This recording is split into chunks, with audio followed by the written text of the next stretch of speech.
Hare Krishna, Krishna Krishna, Hare Hare, Hare Rama, Rama Rama, Hare Hare, Hare Krishna, Krishna Krishna, Hare Rama, Rama Rama, Hare Hare, Hare Krishna, Krishna Krishna, Hare Hare, Hare Rama, Rama Rama, Hare Hare, Hare Krishna, Krishna Krishna, Hare Hare, Hare Rama, Rama, Hare Hare, Hare Krishna, Krishna Krishna, Hare Hare, Rama, Rama, Hare Hare, Hare Krishna, Krishna Krishna, Hare Hare, Rama, Rama, Hare Hare, Hare Krishna, Krishna Krishna, Hare Hare, Rama, Rama, Hare Hare, Hare Krishna, Krishna Krishna, Hare Hare, Rama, Rama, Hare Hare, Hare Krishna, Krishna Krishna, Hare Rama, Hare Hare, Hare Krishna, Krishna Krishna, Hare Hare, Rama, Hare Hare, Hare Krishna, Krishna Krishna, Hare Hare, Hare Rama, Hare Hare, Hare Krishna, Krishna Krishna, Hare Rama, Hare Hare, Hare Krishna, Krishna Krishna, Hare Rama, Hare Hare, Krishna, Krishna, Hare Hare, Hare Rama, Hare Hare, Hare Krishna, Krishna, Hare Hare, Rama, Hare Hare, Hare Krishna, Krishna, Hare Hare, Hare Rama, Hare Hare, Hare Krishna, Hare Hare, Hare Rama, Hare Hare, Hare Krishna, Krishna, Hare Hare, Hare Rama, Hare Hare, Hare Krishna, Hare Hare, Hare Rama, Hare Hare, Hare Krishna, Krishna, Hare Hare, Hare Rama, Hare Hare, Krishna, Krishna, Hare Hare, Hare Rama, Hare Hare, Hare Krishna, Hare Hare, Hare Rama, Hare Hare, Hare Krishna, Hare Hare, Rama, Hare Hare, Hare Krishna, Krishna, Hare Hare, Rama, Hare Hare, Hare Krishna, Hare Hare, Hare Rama, Hare Hare, Hare Krishna,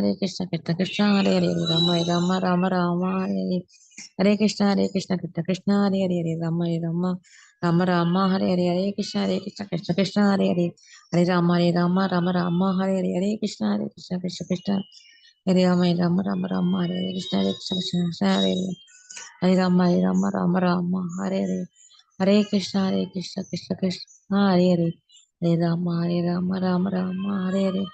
Hare Krishna, Krishna, Hare Hare, Hare Rama, Hare Hare, Hare Krishna, Hare Hare, Hare Rama, Hare Hare, Hare Krishna, Krishna, Hare Hare, Hare Rama, Hare Hare, Hare Krishna, Hare Hare, Hare Rama, Hare Hare, Krishna, Hare Hare, Rama, Hare Hare, Hare Krishna, Hare Hare, Hare Rama, Hare Hare, Hare Krishna, Hare Rama, Hare Hare, Krishna, Hare Rama, Hare Hare, Krishna, Hare Hare, Hare Rama, Hare Hare, Hare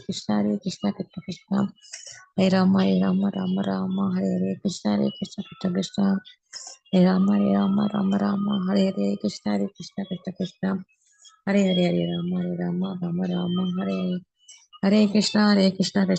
Hare Hare, Hare Rama, Hare Hare, Hare Krishna, Hare Hare, Rama, Hare Hare, Hare Krishna, Hare Hare, Hare Rama, Hare Hare, Hare Krishna, Hare Hare, Hare Rama, Hare Hare, Hare Krishna, Krishna, Hare Hare, Hare Rama, Hare Hare,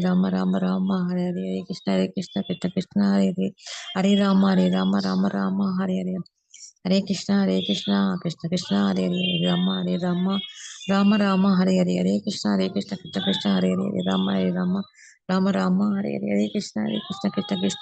Hare Hare, Rama, Hare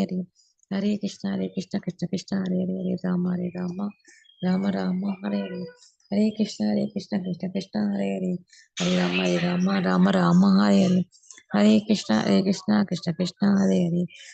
Rama, Hare Hare, Hare Krishna, Hare Hare, Rama, Hare Hare, Hare Krishna, Hare Hare, Hare Rama, Hare Hare, Hare Krishna, Hare Hare, Hare Rama, Hare Hare, Hare Krishna, Hare Hare, Hare Rama, Hare Hare, Hare Krishna, Hare Hare, Hare Rama, Hare Hare, Hare Krishna, Hare Hare, Hare Rama, Hare Hare, Hare Krishna, Hare Hare, Rama, Hare Hare, Hare Krishna, Hare Hare, Hare Rama, Hare Hare, Hare Krishna, Hare Hare, Rama, Hare Hare, Hare Krishna, Krishna, Hare Hare, Hare Rama, Rama, Hare Hare, Hare Krishna, Krishna, Krishna, Hare Hare, Hare Rama, Rama Rama Hare Hare, Hare Krishna Krishna Krishna Hare Hare, Hare Rama Rama Rama Hare Hare, Hare Krishna Krishna Krishna Hare Hare, Hare Rama Rama Hare Hare, Hare Krishna Krishna Hare Hare, Hare Rama Rama Hare Hare. Hare Krishna Mataji. हरे कृष्णा माता जी, प्रणाम माता जी। हरे हरे कृष्ण कृष्ण माता जी, प्रणाम माता जी। हरे कृष्ण माता जी, प्रणाम माता जी। हरे कृष्ण दुर्गा माता जी, प्रणाम। हरे कृष्णा गीता माता जी, प्रणाम। माता जी प्रणाम माता जी। हरे कृष्णा माताजी. हरे कृष्णा मीरा माता जी, मालती माता जी, दर्शनी माता जी, अंबुजोली माता हरे जी, कृष्णा माता जी। प्रणाम। हरे कृष्णा प्रणाम। हरे कृष्णा माता जी, प्रणाम माता हरे जी। कृष्णा दुर्गा माता जी, प्रणाम। हरे कृष्ण डिवोटीஸ் எல்லாருக்கும் வணக்கங்கள். நம்ம பகவத்கீதை மாதா ஜி அடுத்த மந்த் 18 டேஸ் கிளாஸ் இருக்கு மாதா G. Hari pole Mata G. Thank you Mata G. Hare Krishna. இன்னைக்கு காலையில இன்ஃபர்மேஷன் வந்தது மாதா. அப்படியா? ஹரி போல் மாதா G. Thank you Mata G. Thank you. Hare Krishna. Mata G. Hare Krishna. Okay, அனுகிரகம். ஹரே கிருஷ்ண டிவோட்டீஸ் எல்லாருக்கும் வணக்கங்கள். நம்ம பகவத்கீதை 18 டேஸ் கோர்ஸ் அதுல லெவல் 1ல இருக்கோம். அதுல நம்ம இன்னைக்கு 8வது அத்தியாயம் பார்க்க போறோம். சிறந்த இனிமையான பக்தி யோகம் பார்க்க போறோம். பக்தி யோகம் உயர்ந்தது அப்படி நம்ம தெரிஞ்சுக்கிறோம். ஏன்னா எல்லா யோகமும் இதில் அடக்கம் அப்படின்றது, அனைத்தும் பகவானுக்குள்ளார அடக்கம். அப்படிப்பட்ட பகவானுக்கு எல்லா யோகங்களும் இருக்கக்கூடிய பக்தி யோகம் செஞ்சோம் அப்படின்னா அது ரொம்ப உயர்ந்தது. அந்த வகையில இன்னைக்கு நம்ம 8வது அத்தியாயம் பார்க்க போறோம். அக்ஷர பிரம்ம யோகம், அதுதான் கிருஷ்ணரை அடைதல், அல்டிமேட் கோல். ஆத்மாவோட இலக்கு, ஒரே இலக்கு பகவானை அடைதல் இல்லைங்களா? அது எப்படி அப்படின்றத நம்ம இந்த அத்தியாயத்துல பார்க்க போறோம். நேற்றுக்கு 7வது அத்தியாயம் பார்த்தோம். பகவானோட எனர்ஜிஸ் பத்தி பார்த்தோம். இன்டர்னல் எனர்ஜி, மார்ஜினல், எக்ஸ்டர்னல் அப்படின்னு பார்த்தோம். அதாவது அந்தரங்க சக்தி, பகிரங்க சக்தி, ததாஸ்த சக்தி அப்படின்னு பார்த்தோம். அதற்கப்புறம் இந்த முக்குணங்கள் அதுல வந்துட்டு நம்ம அதுலேருந்து வெளியில வரணும் அப்படின்னா நம்ம பகவான்கிட்ட சரணாகதி பண்ணணும். யாரெல்லாம் சரணாகதி பண்ணுவாங்க, யாரெல்லாம் சரணாகதி பண்ண மாட்டாங்க அப்படின்றதெல்லாம் பார்த்தோம். அதுக்கப்புறம் தேவ வழிபாடு பத்தி பார்த்தோம் இல்லைங்களா? இதுதான் நேற்றுக்கு நம்ம 7வது அத்தியாயத்துல பார்த்த விஷயங்கள். இன்னைக்கு நம்ம 8வது அத்தியாயம் பார்க்க போறோம். 8வது அத்தியாயத்துல அர்ஜுனர் 8 கேள்விகள் கேட்டிருப்பாங்க சரிங்களா? அதுல என்னென்ன அப்படின்னு பார்த்தோம்னா, அதிபூதா, அதி தெய்வா, அதி ஆத்மா அப்படின்னா என்னன்னு பகவான்கிட்ட கேட்டிருப்பாங்க. சரி, இப்ப நம்ம பாக்குறோம் பிறப்பு, இறப்பு, முதுமை, நோய் அப்படின்றது இந்த ஜட உலகத்துல நம்ம எல்லாருக்குமே உண்டு. எல்லா ஆத்மாக்களும் அதுல நீர்வாயு இனங்கள்ல இருந்து ஆரம்பிச்சு மனிதர்கள் வரைக்கும், தேவர்கள் வரைக்கும் எல்லாருக்கும் என்ன, ஆனா தேவர்களுக்கு இது கிடையாது, டிசீஸ் கிடையாது சரிங்களா? அந்த வகையில இந்த பூலோகத்துல உள்ள எல்லா உயிரினங்களுக்கும். ஆனா இந்த 14 பிளானட்டரி சிஸ்டத்துல பிறப்பு, இறப்பு அப்படின்றது உண்டு. பிரம்மாவுக்கும் ஆயுட்காலம் உண்டுன்றதை நம்ம பாக்குறோம். ஸோ இந்த வகையில நமக்கு அது எல்லாமே என்ன நம்ம பார்க்கணும்னா, நம்மளுக்கு அது கஷ்டங்கள்னு பார்க்குறோம் இல்லைங்களா? ஏன் அதெல்லாம் கஷ்டம் அப்படின்னா, எதற்காக பிறந்தோன்னே நமக்கு தெரியாது இல்லைங்களா? நம்ம எல்லாம் இப்போ இங்கே இருக்கோம், ஏன் அப்படின்னு கேட்டோம் அப்படின்னா அதுக்கு விடை தெரியாது. ஆனால் பிறப்பும் ஒரு கடினமானது தான் அப்படின்றது தான். என்ன அப்படின்னு பார்த்தோம்னா, அம்மாவோட வயிற்றுல என்ன பண்ணுவோம்னா 9 மாதங்கள், அதாவது ஹியூமன் லைஃப் நம்மளுக்கு கிடைக்குது அப்படின்னா 9 மாதங்கள் நம்ம அந்த இருட்டான கருப்பையில நம்ம குட்டியா இப்படி கை எப்படி வச்சுட்டு இருப்போம் இல்லைங்களா? நம்மளால அந்த மாதிரி ஒரு நிலையில வெளியில நம்மளோட சாக்குப்பையில போட்டு ஒரு 5 நிமிஷம் 10 நிமிஷம் வச்சிருந்தா கூட நமக்கு அது சிரமமா இருக்கும். ஆனா அப்படி ஒரு நிலையில நம்ம என்ன பண்றோம், கருக்குள்ளார இருக்கோம் நம்ம. அப்ப நம்ம வேண்டிப்போமா பகவான் கிட்ட சரிங்களா? நிறைய பக்தி பண்ண ஆத்மாக்களா இருந்தாங்கன்னா அவங்க வேண்டிப்பாங்களாம், பகவானே இந்த பிறவியில நான் எப்படியாவது உங்ககிட்ட பக்தி பண்ணி இந்த பிறப்பு இறப்பு சுழற்சியை நான் முடிச்சுக்கணும் அப்படின்னு சொல்லி குழந்தையா இருக்கும்போது வேண்டிப்போமா. அது பாகவதத்துல 3வது காண்டத்துல சிசு பிரேயர் அப்படின்னு இருக்கு சரிங்களா? சிசுவின் பிரார்த்தனை அப்படின்றதே இருக்கு. அந்த வகையில் வந்துட்டு அதனால தான் குழந்தைகள் பார்த்தீங்கன்னா கையை கூப்பிக்கிட்டு இருக்கும் இல்லைங்களா, நம்ம பிக்சர்ல எல்லாம் பார்த்தோம்னா, ஸ்கேன்ல எல்லாம் பார்த்தோம்னா. ஸோ அந்த வகையில் நம்ம வந்து என்ன விருப்பப்படுவோம் அப்படின்னா, பகவானை வந்து பக்தி பண்ணி நம்ம பகவானை அடையணும் அப்படின்றது. அப்புறம் பிறப்புன்றது ஒரு சிரமமான ஒரு விஷயம் தான் இல்லைங்களா. 9 மாதங்கள் கருப்பையில் இருப்போம். அப்போ வந்து இந்த அம்மாவோட வயிற்றுக்குள்ளார பூச்சிகள்லாம் கூட இருக்கும். அம்மா காரமான உணவு எடுத்துக்கிட்டா அந்த காரமான உணவு வந்து அந்த குழந்தைய வந்து பாதிக்கும். இப்படிலாம் வந்துட்டு சிரமப்பட்டிருப்போம். அதுக்கப்புறம் வெளியில வர்றதும் சிரமம் தான். இப்படியே வந்துட்டு சிரமம் அப்படின்னு பார்க்குறோம். அதுக்கப்புறம் முதுமை அப்படின்றதும் ஒரு சிரமம் தான். ஏன்னா நம்மளோட உடல் சக்தி பலம் இழந்திருப்போம். அதுக்கப்புறம் மெமரி பவர் வந்து கம்மியாயிடும் இல்லைங்களா. யாரையாவது ஒருத்தவங்க சார்ந்து வாழ்ற மாதிரி நம்மளோட வாழ்க்கை இருக்கும். அப்ப நமக்கு அது ரொம்பவே சிரமமானதா இருக்கும். நோய்கள்லாம் வரும் இல்லைங்களா. அப்புறம் தளர்ச்சி இருக்கு இந்த மாதிரி. அதுக்கப்புறம் வந்து நோய்கள் அப்படின்றது கண்டிப்பா சிரமம் தான். எந்த ஏஜ்ல நம்மளுக்கு டிசீஸ் வந்தாலுமே சிரமம் தான். அந்த வகையில அது கஷ்டமான ஒரு கஷ்டம் தான் நமக்கு. அதே மாதிரி இறப்பு அப்படின்றதும் ரொம்ப ஒரு சந்தோஷமான ஒரு விஷயம் கிடையாது இல்லைங்களா. பல தேள்கள் ஒரே நேரத்துல கொட்டுனா என்ன வலி வேதனை இருக்குமோ அந்த மாதிரி வேதனை வந்து கிடைக்கும் அப்படின்னு. ஏன்னா ஆத்மாவுக்கு வந்துட்டு இந்த சரீரத்துல இருந்து வெளியில போகிறதுக்கு விருப்பமே இருக்காதுங்களாம் சரிங்களா. ஏன்னா பழகிடுச்சு இல்லையா. ஸோ அதனால விருப்பம் இருக்காதுங்களாம். ஆனா வந்துட்டு இறக்கும் நேரத்துல யமதர்மன் வந்து யமதூதர்கள் வந்து கூப்பிடும்போது போக விருப்பப்படாம ரொம்ப அலமோதுமா. அதனால அந்த வலி வேதனை ரொம்ப இருக்கும் அப்படின்றத சொல்லுவாங்க. அதே மாதிரி இறந்து அதுக்கப்புறம் என்ன ஆகும் அப்படின்னா ஆத்மா வந்து நிறைய டிராவல் பண்ணும் சரிங்களா. நம்ம அந்த ஒரு 15 நாள் வரைக்கும் வந்துட்டு ஒரு தடவை மேலுலகம் போயிட்டு திருப்பி இங்க வந்து என்ன நடக்குதுன்னு எல்லாம் பார்த்து அந்த காரியங்கள்லாம் இருக்கும் அதெல்லாம் முடிஞ்சு அதுக்கப்புறம் தான் அது வந்து உலகம் போகும். என்ன மாதிரி அப்படின்னா வைத்தார்னி ரிவர் அப்படின்றது ஒண்ணு வந்து கிராஸ் பண்ணுவோம். அது வந்து ரொம்பவே வந்துட்டு அசுத்தமான நதியா இருக்கும் சரிங்களா. அந்த நதியை கிராஸ் பண்றது ரொம்ப சிரமம். ரொம்ப அசுத்தமா இருக்கும். அப்படின்னும்போது அதுக்காக தான் வந்து கோதானம் அப்படின்றதெல்லாம் பண்ணுவாங்க வாழ்நாள்லயே. ஏன்னா அந்த நேரத்துல என்ன ஆகும்னா நம்ம என்ன கோதானம் பண்ணியிருக்கோமோ அந்த பசு வந்து அங்க இருக்குங்களாம். நம்ம அதோட வாலை பிடிச்சுக்கிட்டு நம்ம வந்து கடக்க முடியுமா. இல்லைன்னா வந்துட்டு தனிச்சு கடக்கிறதுனா அந்த அசுத்தமான நதியில கடந்து போறது ரொம்ப சிரமம் அப்படின்னு. அதுக்கப்புறமா என்ன ஆகும் அப்படின்னா நம்ம போயிட்டு நம்மளோட அந்த கர்ம பலன் ஒண்ணு இருக்கும் இல்லையா. நம்ம இந்த வாழ்க்கையை நம்ம எப்படி வாழ்ந்தோம் அப்படின்றதுக்கான பலன். அதர்ம வழியில வாழ்ந்தோமா தர்ம வழியில வாழ்ந்தோமா அதெல்லாம் அனலைஸ் பண்ணி தர்ம வழியில வாழ்ந்தோம் அப்படின்னா சொர்க்கத்துக்கு போவோம். அதர்ம வழியில வாழ்ந்தோம் அப்படின்னா நரகத்துக்கு போவோம். அதே மாதிரி நல்ல காரியம்லாம் பண்ணியிருந்தோம்னா இந்த சுக்ருதி முடியிற வரைக்கும் சொர்க்கத்துல இருப்போம். அதுக்கப்புறம் மறுபடியும் என்ன பண்ணுவோம் அப்படின்னா அடுத்த பிறவிக்கு ரெடியா இருப்போம். அதே வந்து நரகத்துல தவறுகள் பண்ணியிருந்தோம்னா நரகத்துல போய் அங்க வந்து சிரமப்படுவோம். அப்புறம் அந்த கணக்குல தீர்ந்ததும் மறுபடியும் வந்துட்டு அடுத்த பிறவிக்காக நம்ம வெயிட் பண்ணுவோம். எங்க வெயிட் பண்ணுவோம் அப்படின்னா இந்த மேகங்கள்லாம் இருக்கு இல்லையா. அந்த மேகங்களுக்கு மத்தியில அப்படின்னு வந்து சொல்லுவாங்க. அதாவது பூலோகம் புவர்லோகம்னு ஒண்ணு இருக்கு இல்லையா. அந்த இடத்துல வந்துட்டு எல்லாரும் வெயிட் பண்ணுவோம். ஆத்மாக்கள்லாம் அங்கதான் இருக்கும். எதற்காகனா அடுத்து ஒரு சரீரம் கிடைக்கணும் அப்படின்ற பிரார்த்தனையில இருப்போம். ஏன்னா சோல் ஆக்டிவா இருக்கும். ஸ்தூல சரீரத்தோட இருப்போம். அடுத்து ஒரு சரீரம் வேணும் நமக்கு இல்லையா. இந்த சரீரம் இருந்தாதான் நம்மளோட செயல்கள்லாம் நம்ம நல்லபடியா பண்ண முடியும். அந்த ஆக்டிவான அந்த அதாவது வந்து புலன்கள் வேணும் இல்லையா நம்மளுக்கு. நம்மளோட என்ஜாய்மெண்ட் அதாவது வந்து இப்ப சாப்பிடணும்னு தோணும். அப்படி தோணுச்சு அப்படின்னா நமக்கு என்ன தேவை. இந்த சரீரம் வேணும் இல்லையா. அப்பதான் நம்மளால அந்த உணவு எடுத்துக்க முடியும். ஸோ அந்த மாதிரி சோல் ஷட்டில் பாடி இது 2 வந்து அங்க இருக்கும்.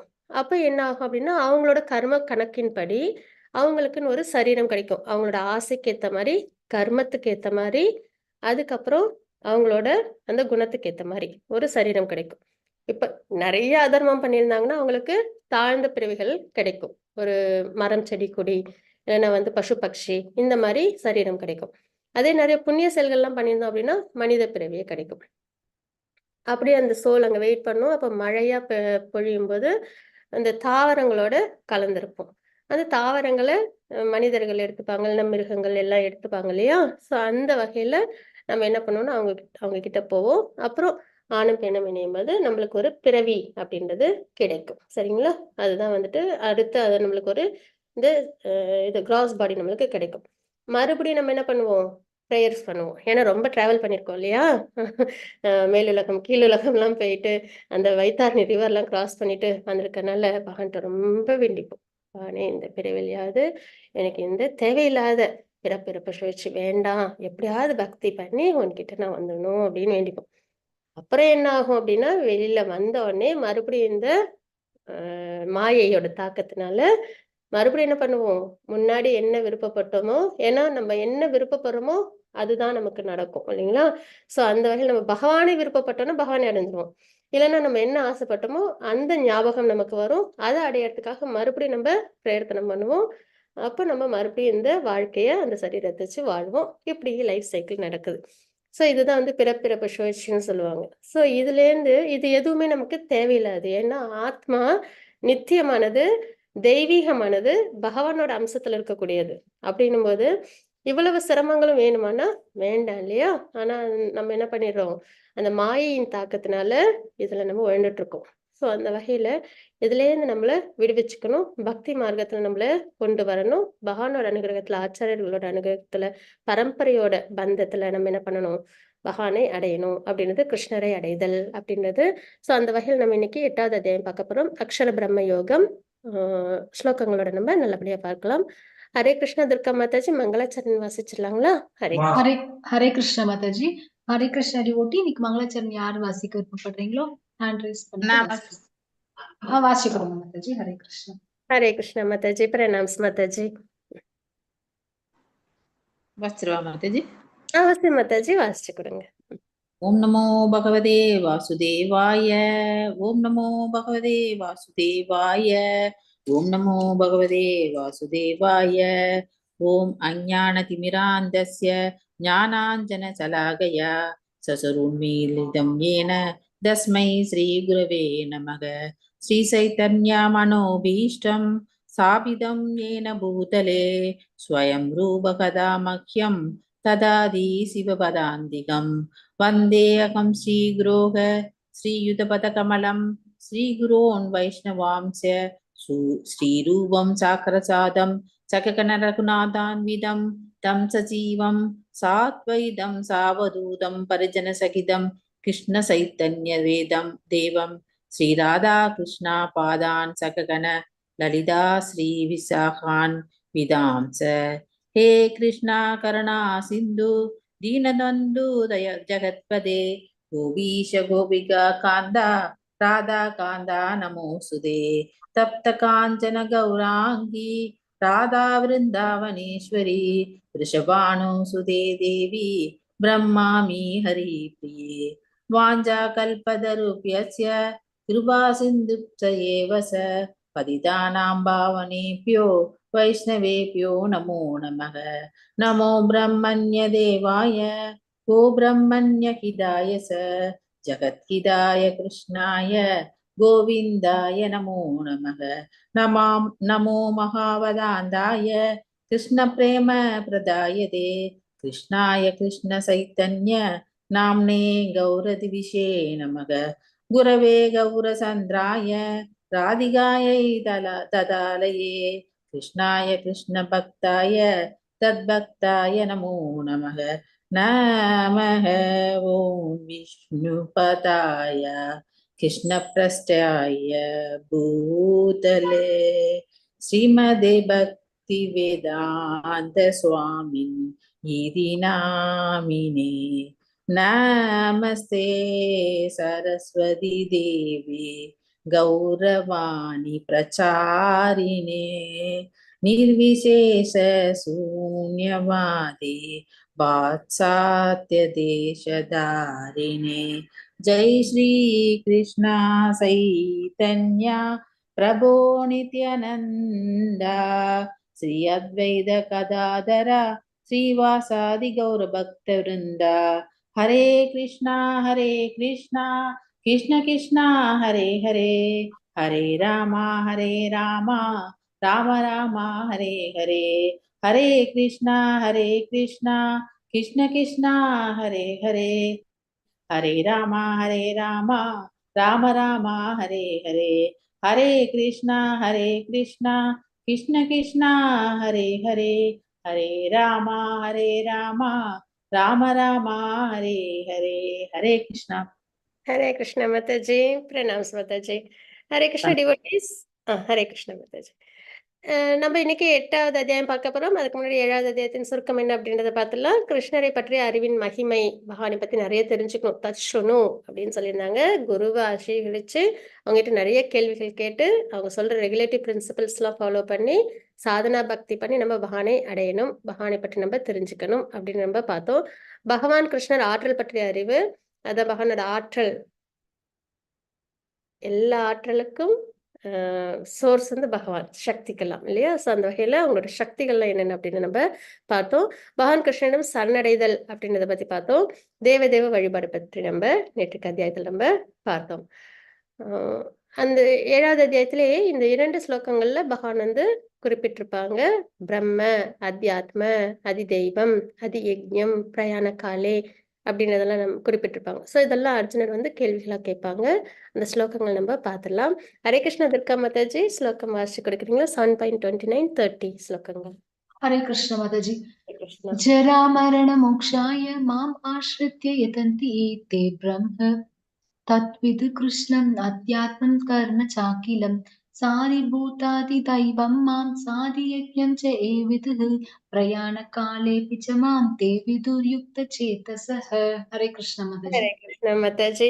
அப்ப இந்த 2 ஸ்லோகங்கள்ல இந்த அக்ஷரங்கள்லாம் இருக்கு இல்லைங்களா? ஸோ இதெல்லாம் வந்து அர்ஜுனர் வந்து கொஸ்டினா கேட்டிருப்பாங்க, நமக்காக கேட்டிருப்பாங்க. சரிங்களா? என்னென்ன அப்படின்றத நம்ம பார்க்கலாம். அத்தியாயம் 8 சுருக்கம். அர்ஜுனரின் 8 கேள்விகள், அதை பத்தி தான் நம்ம பார்ப்போம். கிம் தத் பிரம்மம் அப்படின்ற ஸ்லோகத்தின் மூலமாக இறக்கும் நேரத்தில் கிருஷ்ணரை நினைவில் கொள்வது அப்படின்ற தஸ்மத் சர்வேஷு காலேஷு அப்படின்னு ஸ்லோகத்தின் மூலமா நம்ம பார்ப்போம். யோகமிஸ்ரா பக்தியால் கிருஷ்ணரை நினைவில் கொள்வது அப்படின்னு நம்ம இங்க பார்ப்போம். ஓம் இது ஏகாட்சரம் பிரம்ம அப்படின்ற ஸ்லோகத்தின் மூலமாக தூய பக்தியால் கிருஷ்ணரை நினைவுபடுத்துதல். தூய பக்தி நம்மளுக்கு பகவானை நினைவில் கொண்டு வரும் அப்படின்னு தான் துக்காலயம் அசாஸ்வதம் அப்படின்னு ஸ்லோகத்தின் மூலம் நம்ம பார்ப்போம். பொருள் உலகம் மற்றும் ஆன்மீக உலகம் இதற்கான வித்தியாசங்கள் என்னென்ன அப்படின்றத பராஸ் தஸ்மத்து பாவோ நியோ அப்படின்னு ஸ்லோகத்தின் மூலமா பார்ப்போம். கிருஷ்ணரை பெறுவதில் தூய பக்தியின் உச்சநிலை. பகவானை நம்ம அடையணும்னா நமக்கு தூய பக்தி, அதுதான் நம்ம வாழ்க்கையில கடைபிடிக்கணும் அப்படின்றத பார்ப்போம். அத்தியேதி தத் சர்வமிதம் அப்படின்ற ஸ்லோகத்தின் மூலமா நம்ம பார்ப்போம். அப்படி ஸ்லோகத்தோட நம்ம பார்க்கலாம். அதற்கு முன்னாடி இந்த 8 கேள்விகள் என்ன அப்படின்றத நம்ம பார்த்துடலாம். பிரம்மம் அப்படின்னா என்னன்னு கேட்டிருப்பாங்க. ஆத்மா அப்படின்னா என்னன்னு கேட்டிருப்பாங்க. கர்மா, அதிபூதா, ஆதி தெய்வா, அதி யஜ்ஞா எங்கே வசிக்கிறார், இறக்கும் நேரத்தில் கிருஷ்ணரை நினைவில் கொள்வது எப்படி அப்படின்ற கேள்விகள் அர்ஜுனர் கேட்டிருப்பாங்க. பிரம்மம் அப்படின்றது என்னன்னா அழியாதது. சரிங்களா? பகவானால உருவாக்கப்பட்ட அனைத்தும் அழியாதது அப்படின்னு நம்ம இங்க தெரிஞ்சுக்கிறோம். அச்சித் மட்டும்தான் அது வந்துட்டு அழியக்கூடியது. சித்து என்னைக்கும் அழியாது, பிரம்மம் அப்படின்னு சொல்லுவாங்க. அந்த வகையில பார்த்தோம்னா பகவானோட ஆன்மீக லோகம், ஆத்மாக்கள், ஜட உலகம் இதெல்லாம் எப்பயும் அழியாதது. சரிங்களா? ஆனா இந்த இடத்துல பிரம்மம் அப்படின்றது எதை குறிக்குது அப்படின்னா ஜீவாத்மாவை குறிக்குது அப்படின்னு நம்ம இங்க தெரிஞ்சுக்கிறோம். அதாவது பக்தி என்னைக்கும் அது வந்துட்டு குறைவோ இழப்போ அதுல நமக்கு ஏற்படாது. அதுவும் என்னைக்கும் ப்ராக்ரஸ் மட்டும்தான் ஆகும், நித்தியமானது. சரிங்களா? அதே மாதிரி இங்க வந்து பிரம்மம் அப்படின்னா இங்க ஸ்லோகத்துல பிரம்மம்னு எதை வந்து குறிக்கிறாங்க அப்படின்னா ஜீவாத்மாவை குறிக்குது. அதி ஆத்மா அப்படின்றதும் ஜீவாத்மாவை குறிக்குது. கர்மா அப்படின்றது இந்த பொருள் உடலுக்கு வழிவகுக்கும் செயல்கள். நம்ம இந்த ஜட உலகத்துல நம்ம வாழறோம் இல்லைங்களா? இந்த சரீரத்தை பாதுகாக்கிறதுக்காக நம்ம சில செயல்கள் நம்மள ஈடுபடுத்திப்போம். வாழ்வாதாரத்துக்காக உண்ண உணவு, உடுக்க உடை, இருக்க இடம், அதற்காக நம்ம சில செயல்களை நம்ம செய்வோம் இல்லைங்களா? ஸோ அந்த மாதிரி பலனை எதிர்பார்த்து செய்யக்கூடிய செயல்கள் கர்மா. அதிபூதா பொருள் இயற்கை அப்படின்றத பார்க்கிறோம். அதி தெய்வா அப்படின்றது இதுல எல்லா தேவர்களும் அடங்கும், அதாவது விஸ்வரூபம். சரிங்களா? பகவானோட விஸ்வரூபத்தை இது குறிக்குது. அதி யஜ்ஞா பரமாத்மாவை குறிக்குது. ஏன்னா எல்லா தியாகத்தையும் அனுபவிப்பவர் பகவான். 5வது அத்தியாயத்துல நம்ம பார்த்தீங்களா 5.29 ஸ்லோகத்துல எல்லா சுப்ரீம் என்ஜாயர் அப்படி நம்ம பார்த்தோம் இல்லைங்களா? அந்த மாதிரி எல்லா யஜ்ஞங்களும் பகவானையே சேரும். அதனால பரமாத்மா அவங்கள்தான் அது அதி யஜ்ஞா அப்படின்றது. அதி யஜ்ஞா எங்கே வசிக்கிறார்? அனைவரின் இதயத்தில். நம்மளுடைய இதயத்துல பரமாத்மாவா இருக்காங்க. இறக்கும் நேரத்தில் கிருஷ்ணரை நினைவு கொள்வது எப்படி? வாழ்நாள் முழுவதும் பயிற்சி, நினைவு அப்படின்றதுதான். சரிங்களா? வாழ்நாள் முழுவதும் அதுதான் 5வது அத்தியாயத்துல நம்ம பார்த்தோம். நல்லபடியா நம்ம தெரிஞ்சுக்கிட்டோம். அந்த இருமையிலிருந்து நம்ம வந்து வெளியில வரணும் அப்படின்றது. அந்த மாதிரி நம்ம வந்துட்டு இந்த ஜட விஷயங்களையும் விலகி இருக்கணும்ன்றலாம் நம்ம தெரிஞ்சுக்கிட்டோம். அப்புறம் செஞ்சுக்கலாம் அப்படின்னு இல்லாம என்ன சொல்லியிருந்தாங்க பகவான்?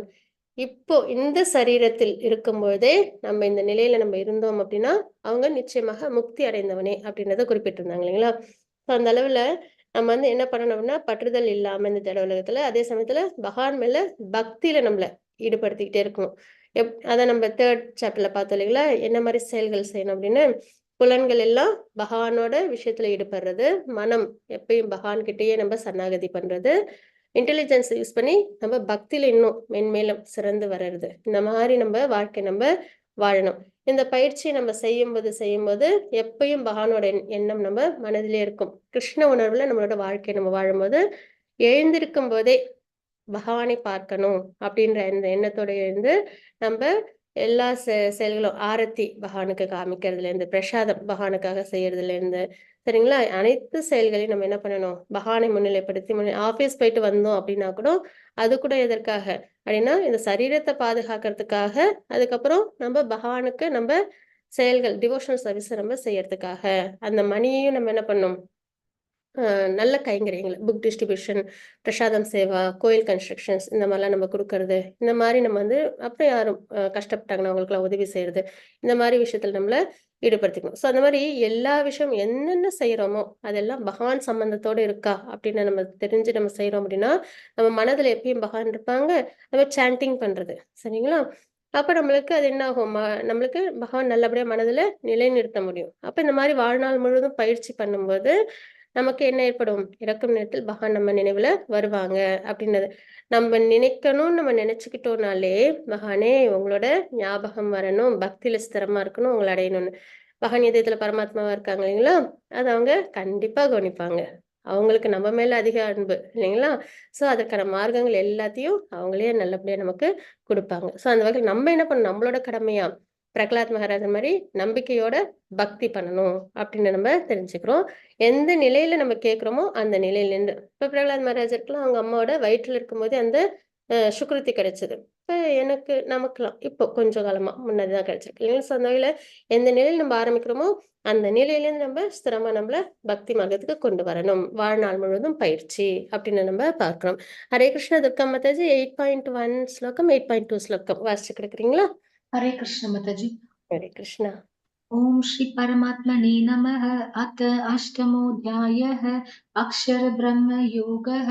अर्जुन उवाच किं तत् ब्रह्म किम् अध्यात्मं किं कर्म पुरुषोत्तम अधिभूतं च किं प्रोक्तम् अधिदैवं किम् उच्यते अधियज्ञ कथं कोत्र देहेऽस्मिन् मधुसूदन प्रयाणकाले च कथं ज्ञेयोऽसि नियतात्मपि। हरे कृष्ण माताजी। ஹரே கிருஷ்ணா மாதாஜி. இப்ப இந்த 2 ஸ்லோகங்கள்ல அர்ஜுனர் என்ன சொல்லியிருக்காங்க அப்படின்னா இந்த 8 கேள்விகளையும் கேட்டிருப்பாங்க, சரிங்களா? அர்ஜுனர் வினவினார், எம்பெருமானே உத்தம புருஷரே, பிரம்மன் என்பது என்ன, ஆத்மா என்பது என்ன, பலநோக்கு செயல்கள் யாவை, இந்த ஜட தோற்றம் என்ன, தேவர்கள் யாவர், இவற்றை தயவு செய்து எனக்கு விளக்குவீராக.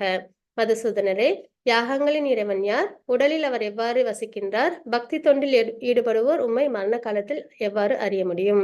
இந்த கொஸ்டின்ஸ் எல்லாம் தான் நம்ம இங்க பார்த்தோம், சரிங்களா? இதுல இன்னொன்னும் இந்த அத்தியாத்மா அதிபூத்த அதிதெய்வா அப்படின்னு இருக்கு இல்லைங்களா? இதுவும் நம்ம எப்படி நம்மளுக்கு விளக்கம் கொடுப்பாங்கன்னா 3 டைப் ஆஃப் மிஸ்டரிஸ். இதுவும் என்னன்னா நமக்கே கொடுத்துக்கிற கஷ்டம் அப்படின்றதுதான் அத்தியாத்மா, சரிங்களா? நம்மளுக்கு எப்படி கஷ்டம் கொடுத்துப்போம் அப்படின்னா, ஒண்ணு இந்த சரீரத்தினால வரக்கூடிய கஷ்டம், சரிங்களா? எங்கேயாவது வலி வேதனை இருந்ததுன்னா, தலை வலிக்குது, இல்ல உடல்ல ஏதோ நோய் இருந்தது அப்படின்னா நமக்கு அது வேதனையை கொடுக்கும் இல்லைங்களா? அப்ப இந்த சரீரத்தினால வரக்கூடிய சிரமம் அப்படின்றது, ஏன்னா நம்ம கிட்ட ஆத்மான்றது தெய்வீகமானது, அதனால நம்மளுக்கு ஒரு சிரமமும் கிடையாது.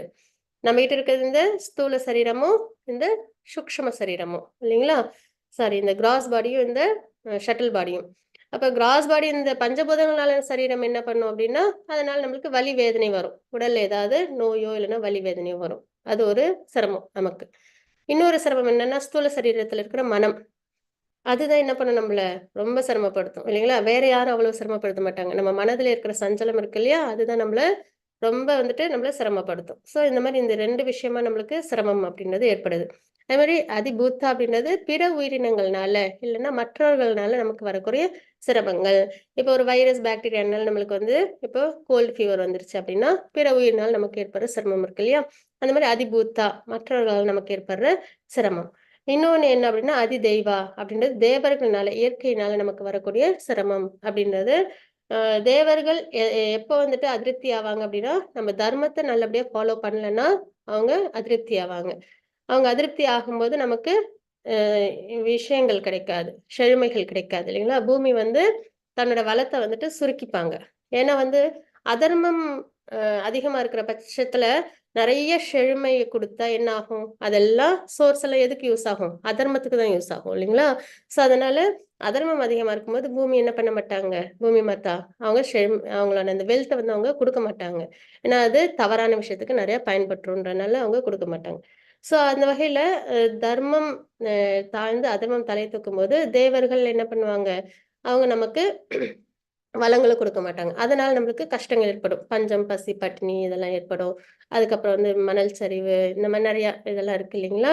பூகம்பம், சுனாமி இந்த மாதிரிலாம். அது மாதிரி மனிதன் வந்து இயற்கையை மீறி இயற்கை சக்தி அதை மீறி தன்னோட சக்தியை வெளிப்படுத்தணும்னு நினைக்கும் போதெல்லாம் என்ன ஆகும் அப்படின்னா நமக்கு இயற்கையினால இடர்பாடு ஏற்படும். ஸோ அதனால தேவர்களால நமக்கு ஏற்படக்கூடிய கஷ்டங்கள் அப்படின்றது இதுவும் வந்து மனிதர்களுக்கு மட்டும்தான் கிடையாது. இதுவும் எல்லா ஆத்மாக்களுக்கும் கிடைக்கக்கூடிய கஷ்டம்.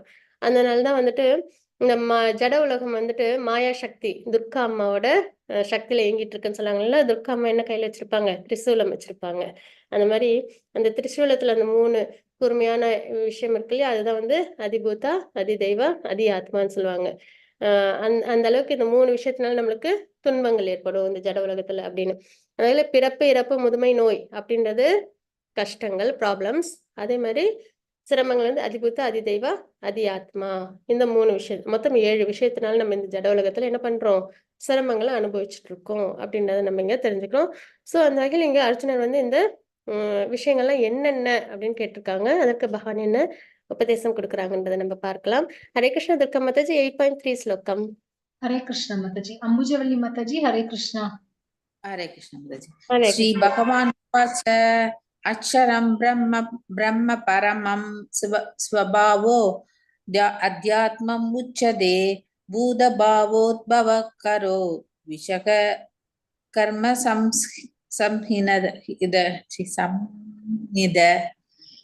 புருஷோத்தமரான முழுமுதற் கடவுள் கூறினார். பிரம்மன் எனப்படுவது அழிவற்றதும் உன்னதமானதும் ஆகும். அதன் சுவாபாவமான நித்திய இயற்கையான ஜீவாத்மா அத்தியாத்மா என்று அழைக்கப்படுகின்றான். ஜீவாத்மாவின் ஜட உடலை வளர்க்கும் செயல்கள் கர்மா என அழைக்கப்படுகின்றன. ஹரே கிருஷ்ணா மாதாஜி. ஹரே கிருஷ்ணா. இங்க வந்து இப்ப அர்ஜுனர் வந்துட்டு கேட்டிருக்காங்க இல்லைங்களா? அந்த 8 கொஸ்டின். அதுக்கு பகவான் வந்து விளக்கம் கொடுக்குறாங்க, உபதேசம் கொடுக்குறாங்க. பிரம்மன் அப்படின்னு வந்து எதை நம்ம வந்து பாக்குறோம் அப்படின்னா நித்திய சுபாவம், நித்திய இயற்கையா இருக்கிறது. அது என்னன்னா ஜீவாத்மா அப்படின்னு நம்ம தெரிஞ்சுக்கிறோம். அப்ப பிரம்மன் இங்க வந்து குறிப்பிடுறது ஜீவாத்மாவை, அத்தியாத்மாவும் ஜீவாத்மாவை தான் குறிக்கும் அப்படின்னு நம்ம இங்க தெரிஞ்சுக்கிறோம். ஜீவாத்மா அத்தியாத்மா என்று அழைக்கப்படுகின்றான் பிரம்மன் அப்படின்னு நம்ம இங்க பாக்குறோம். சரிங்களா? அப்புறம் ஜீவாத்மாவின் ஜட உடலை வளர்க்கும் செயல்கள் அதுதான் கர்மா. கர்மானா என்னன்னு கேட்டிருந்தாங்க இல்லைங்களா? பலன் நோக்கு செயல்கள் அப்படின்றத பகவான் இங்க குறிப்பிடுறாங்க. ஹரே கிருஷ்ணா மாதாஜி 8.4 ஸ்லோகம். हरे कृष्ण माताजी. दर्शिनी माताजी हरे कृष्ण. हरे कृष्ण माताजी. हरे कृष्ण माताजी. प्रणाम माताजी. हरे कृष्ण. अधिभूत शास्त्रे भवः पुरुषिस्त सदि दैवम् अधियंचो अहमेव देहो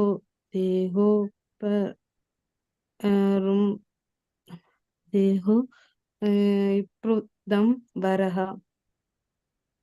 உடல் பெற்ற ஆத்மாக்களின் சிறந்தவனே எப்பொழுதும் மாறிக்கொண்டுள்ள பௌதிக இயற்கை அதிபூதம் எனப்படும்.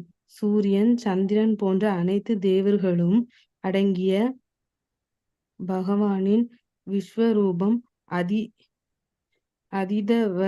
அதிதவ எனப்படும். மேலும் உடல் பெற்ற அனைத்து ஜீவன்களின் இதயத்திலும் பரமாத்மாவாக வீற்றிருக்கும் பரம புருஷனாகிய நான்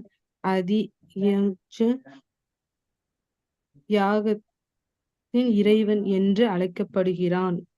ஹரே கிருஷ்ணா மாதாஜி. படிக்கிறேன். ஆ, ஹரே கிருஷ்ணா. பிரணாம்ஸ் மாதாஜி. ஆ, ஹரே சரி. கிருஷ்ணா. இங்க என்ன இப்ப நம்ம பாக்குறோம் அப்படின்னா அதிபூத அப்படின்னா என்ன அப்படின்னு கேட்டிருந்தாங்க இல்லைங்களா?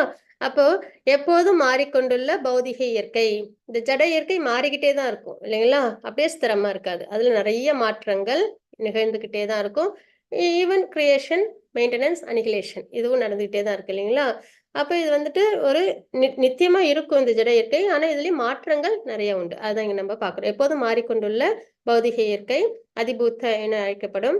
அப்புறம் வந்து சூரியன், சந்திரன் போன்ற அனைத்து தேவர்களும் உள்ளடக்கிய விஸ்வரூபம் அதிதெய்வ, பகவானோட விஸ்வரூபம் எல்லா தேவர்களும் அதுல அடக்கம் இல்லைங்களா? அது வந்து அதிதெய்வ அப்படின்னு பாக்குறோம். அப்புறம் உடல் பெற்ற அனைத்து ஜீவன் இதயத்திலும் பரமாத்மாவாக பகவான் எப்படி இருக்காங்க இல்லைங்களா? அதி யக்ஞ பகவான் தான் அதி யக்ஞ அப்படின்னு நம்ம இங்க தெரிஞ்சுக்கிறோம். சரிங்களா? அதை நம்ம இங்க பாக்குறது. ஹரே கிருஷ்ணா மாதாஜி. 8.5 ஸ்லோகம். ஹரே கிருஷ்ணா மாதாஜி. ஹரே கிருஷ்ணா மாதாஜி. மீரா மாதாஜி. ஹரே கிருஷ்ணா.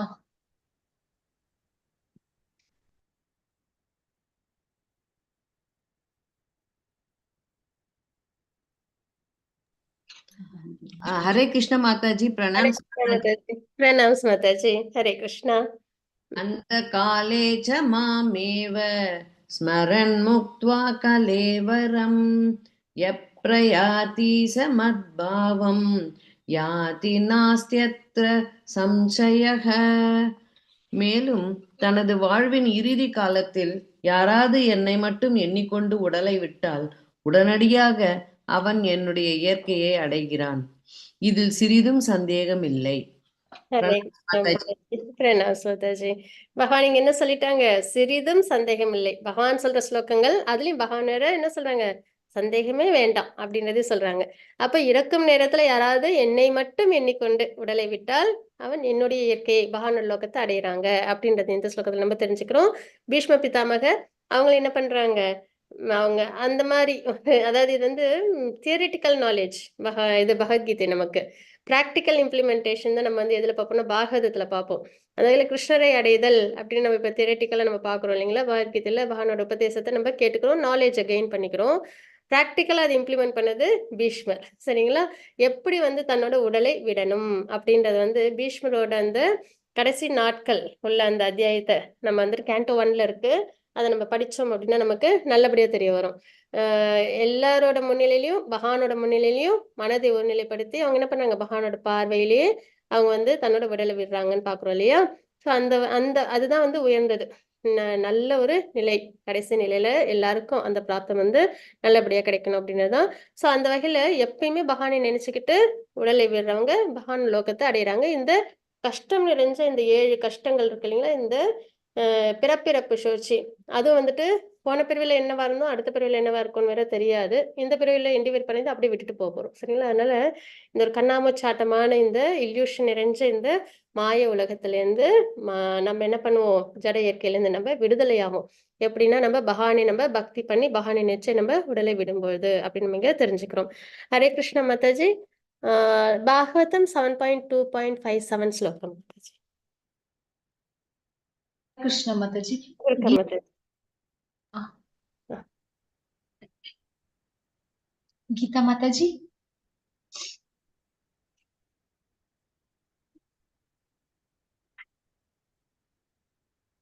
जानिक्रमण प्रभु जी. हरे कृष्णा. हरे कृष्णा माता जी. हरे कृष्ण माता जी. श्रीमद् भागवतम हरे कृष्णा प्रभु जी.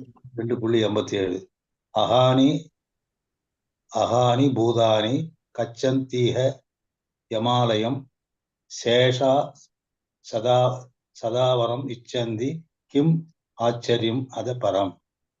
ஒவ்வொரு கணத்திலும் ஆயிரக்கணக்கான உயிரினங்கள் மரணத்தை சந்திக்கின்றன. ஆனால் இது ஒரு முட்டாள்தனமான வாழ்க்கையாக இருப்பினும் தன்னை மரணமற்றதாக நினைத்து மரணத்திற்கு தயாராக இல்லை. இது இந்த உலகில் மிக அற்புதமான விஷயம். ஹரே கிருஷ்ணா மாதாஜி. ஹரே கிருஷ்ணா பிரபுஜி. பிரணாம் பிரபுஜி. ஹரே கிருஷ்ணா. சொல்லுங்க. பீஷ்மர் வந்து இறப்பின் தருவாயில அவர்கிட்ட போய் நல்ல கருத்து எல்லாம் வாங்கிக்கலாம்னு சொல்லும்போது திரௌபதி வந்து தடுக்கிறாங்க. ஏன் தடுக்கிறாங்கன்னா அவர் வந்து அந்த சபையில வந்து பேசாம இருந்தாரு, அவர்கிட்ட போய் என்ன நம்ம நியாயத்தை கேட்கறது அப்படியா பார்த்துக்கிட்டுன்னு சொல்றாரு. ம்ஹும். அந்த அம்மாவும் வர சொல்றாரு. அவர் வந்து அங்க நிற்கும் போது அவர் என்ன சொல்றாருன்னா, இந்த அம்பு படுக்கல இந்த நான் இருந்த இடம் வந்து தவறான இடம். அந்த சாப்பாடு சாப்பிட்டு நான் அப்படி இருந்தேன். அந்த ரத்தம்லாம் இப்போ இந்த மரண படுக்கையில போயிடுச்சு. இப்போ நான் தூய்மையான ஆனவன். இப்போ வந்து எப்போ நான் நினைக்கிறேனோ அப்பதான் நான் உயிர் விட முடியும். அதனால நான் சொல்ற கருத்து நல்லதா இருக்கும் அப்படின்ற மாதிரி சொல்லும்போது கிருஷ்ணர் வந்து சம்மதிக்கிறார். அந்த ஆமான்றார். சரின்னு ஒத்துக்கிறாங்க அந்த அம்மாவும். ஹரே கிருஷ்ணா. ஹரே கிருஷ்ணா பிரபுஜி. கண்டிப்பா பிரபுஜி, கண்டிப்பா. ஏன்னா அவங்க அந்த சரீரத்துல இருந்த அந்த ரத்தம்லாம் ஆமா அதுல வெளியேறிடும். அப்ப அவங்க இன்னொன்னு அவங்க மகாஜனம் கூட. கண்டிப்பா பிரபுஜி. தேங்க்யூ பிரபுஜி. ஹரே கிருஷ்ணா. சேராத இடத்துல சேரக்கூடாதுன்றதுக்கு இது ஒரு காரணமாகடா இருக்குதுன்னு நினைக்கிறேன் மாதாஜி. ஆமா கண்டிப்பா பிரபுஜி. மகாபாரதத்துல நம்ம அதுதான் நிறைய தெரிஞ்சுக்கிறோம். கண்டிப்பா. அதுவும் அவங்க யுதிஷ்ட மகாராஜருக்கு தர்மத்தை வந்துட்டு போதிச்சிருப்பாங்க. அதையும் எல்லாரும் அவசியம் தெரிஞ்சுக்கணும்னு சொல்லுவாங்க. ஹரே கிருஷ்ணா பிரபுஜி. தேங்க்யூ பிரபுஜி. ஹரே கிருஷ்ணா. இப்ப இங்க வந்து நம்ம என்ன பண்றோம்னா இதுல வந்து இது வந்து யக்ஷபர்ஷனம் அப்படின்றது இது மகாபாரதத்துல ஒரு பகுதி. மகாபாரதத்துல நிறைய இந்த மாதிரி பகுதிகள் இருக்கும். சரிங்களா? ரொம்ப உயர்ந்த பிலாசபி நம்ம எல்லாரும் அவசியம் தெரிஞ்சுக்க வேண்டிய விஷயங்கள்லாம் நிறைய இருக்கும். அதாவது இந்த யக்ஷபர்ஷனம் அப்படின்றதுல யக்ஷராஜனுக்கும் யுதிஷ்ட மகாராஜருக்கும் 2 பேருக்கும் நடந்த கான்வர்சேஷன் கேள்வி பதில் அதுதான் வந்து இதுல இருக்கும். அந்த வகையில வந்துட்டு சில கேள்விகள் யக்ஷராஜன் கேட்பாங்க. அப்புறம் யுதிஷ்டர் பதில் சொல்லுவாங்க. இப்படி நடக்கும். இதுல என்ன நம்ம தெரிஞ்சுக்கிறோம் இந்த ஸ்லோகத்துல என்ன தெரிஞ்சுக்கிறோம் அப்படின்னு பார்த்தோம்னா பாகத்துல 7.2.57 இருக்கு. என்ன தெரிஞ்சுக்கிறோம்னா ஒவ்வொரு கணத்திலும் 100,000 ஆயிரக்கணக்கான உயிரினங்கள் மரணத்தை சந்திக்கின்றன அப்படின்றது இங்க யுதிஷ்ட மகாராஜர் சொல்றாங்க இல்லைங்களா? நம்மளும் அதை பாக்குறோம், நிதர்சனமா பாக்குறோம். பசு பட்சியில இருந்து மனிதர்கள்ல இருந்து உறவினர்கள்ல இருந்து எல்லாரும் என்ன பண்றாங்க இறக்கறத நம்ம கண்ணால பாக்குறோம். அதே மாதிரி அந்த இடத்துக்கெல்லாம நம்மளும் போயிட்டு வரோம். மரியாதை நிமித்தமா நம்மளும் போயிட்டு வரோம் இல்லைங்களா? ஆனால் இது ஒரு முட்டாள்தனமான வாழ்க்கையாக இருப்பினும் தன்னை மரணமற்றதாக நினைத்து மரணத்திற்கு தயாராக இல்லை அப்படின்னு நம்ம இங்க பாக்குறோம். இறந்த அந்த ஆத்மா அந்த ஆத்மா இருக்கு இல்லைங்களா? அது என்ன பண்ணிருக்கும் வாழ்க்கை என்ன பண்ணிருக்கும் அப்படின்னா நிறைய என்டிவர் பண்ணிருக்கோம் வாழ்வாதாரத்துக்காக.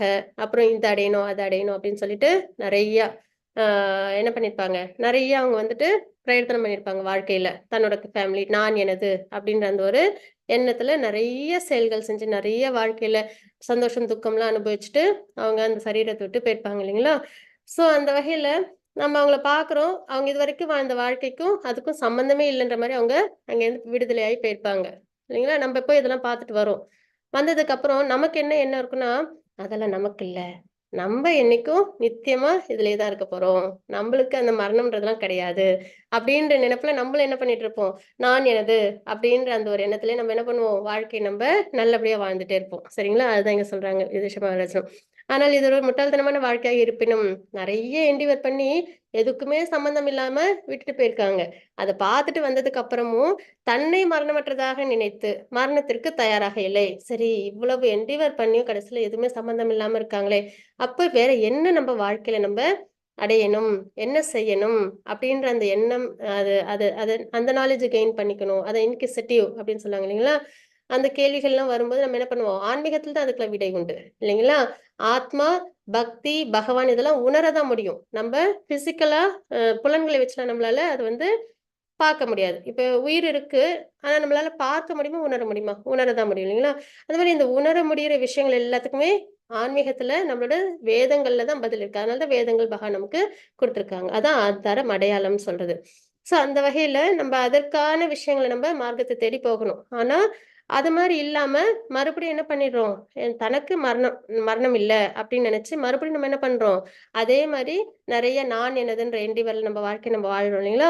இதை பார்க்கும்போது யுதிஷ்ட மகாராஜருக்கு ரொம்ப ஆச்சரியமா இருக்குங்க. இது இந்த உலகில் மிக அற்புதமான விஷயம் அப்படின்றத சொல்லி ஆச்சரியப்படுறாங்க அப்படின்னு நம்ம இங்க பாக்குறோம். அது மாதிரி யுதிஷ்ட மகாராஜரா இருக்கட்டும் பரீட்சித் மகாராஜரா இருக்கட்டும் இவங்கெல்லாம் தனக்கு ஒரு கடைசி அந்திம காலம்னும் போது அவ்வளவு அதாவது யுதிஷ்ட மகாராஜர் மாதிரி யாரும் வந்துட்டு அவ்வளவு சிறப்பான ஆட்சி பண்ணிருக்க மாட்டாங்க. பரீட்சித் மகாராஜர் மாதிரி அவ்வளவு உயர்ந்த ஆட்சி யாரும் பண்ணிருக்க மாட்டாங்க.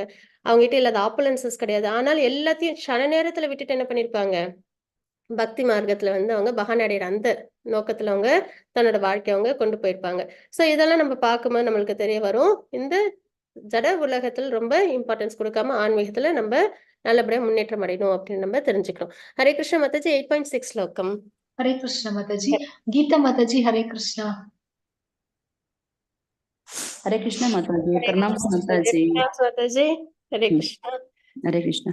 யம் யம் வாபி ஸ்மரணம் பாவம் யஜத்யந்தே கலேவரம் தம் தம் ஏவைதி கௌந்தேய சதா தத் பாவ பாவிதஹ.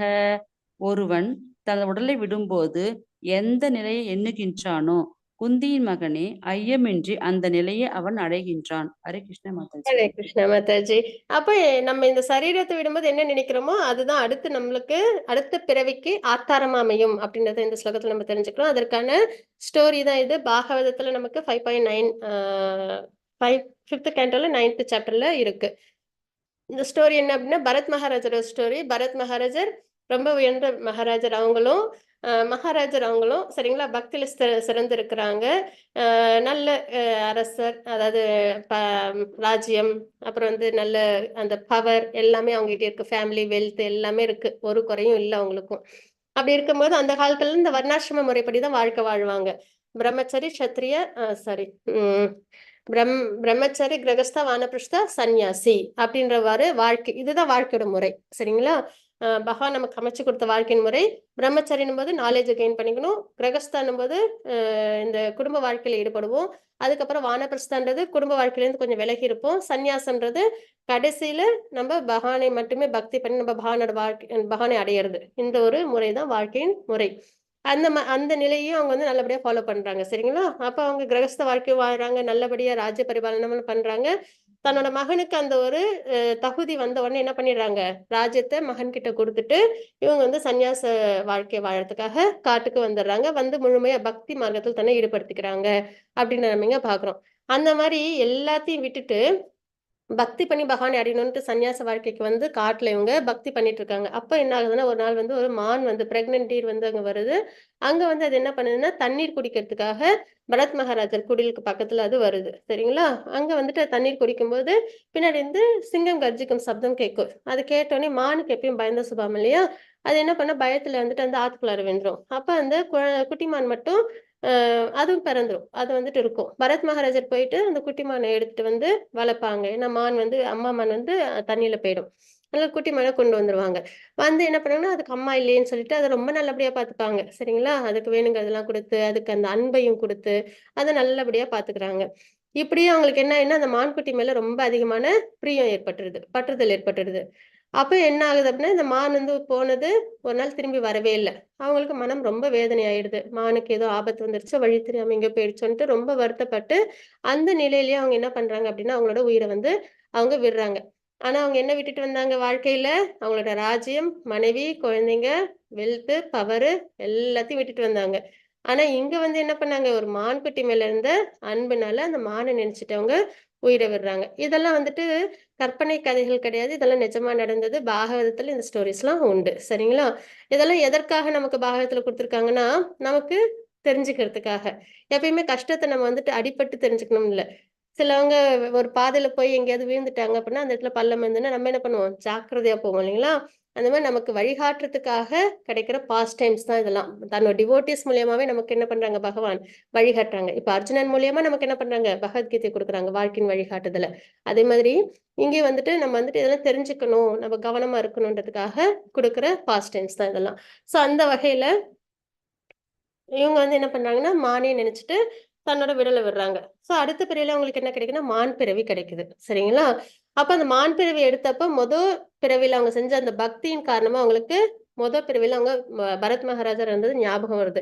என்ன தவறுனால மான் பிறவி கிடைச்சதுன்றது தெரிஞ்சுக்கிறாங்க.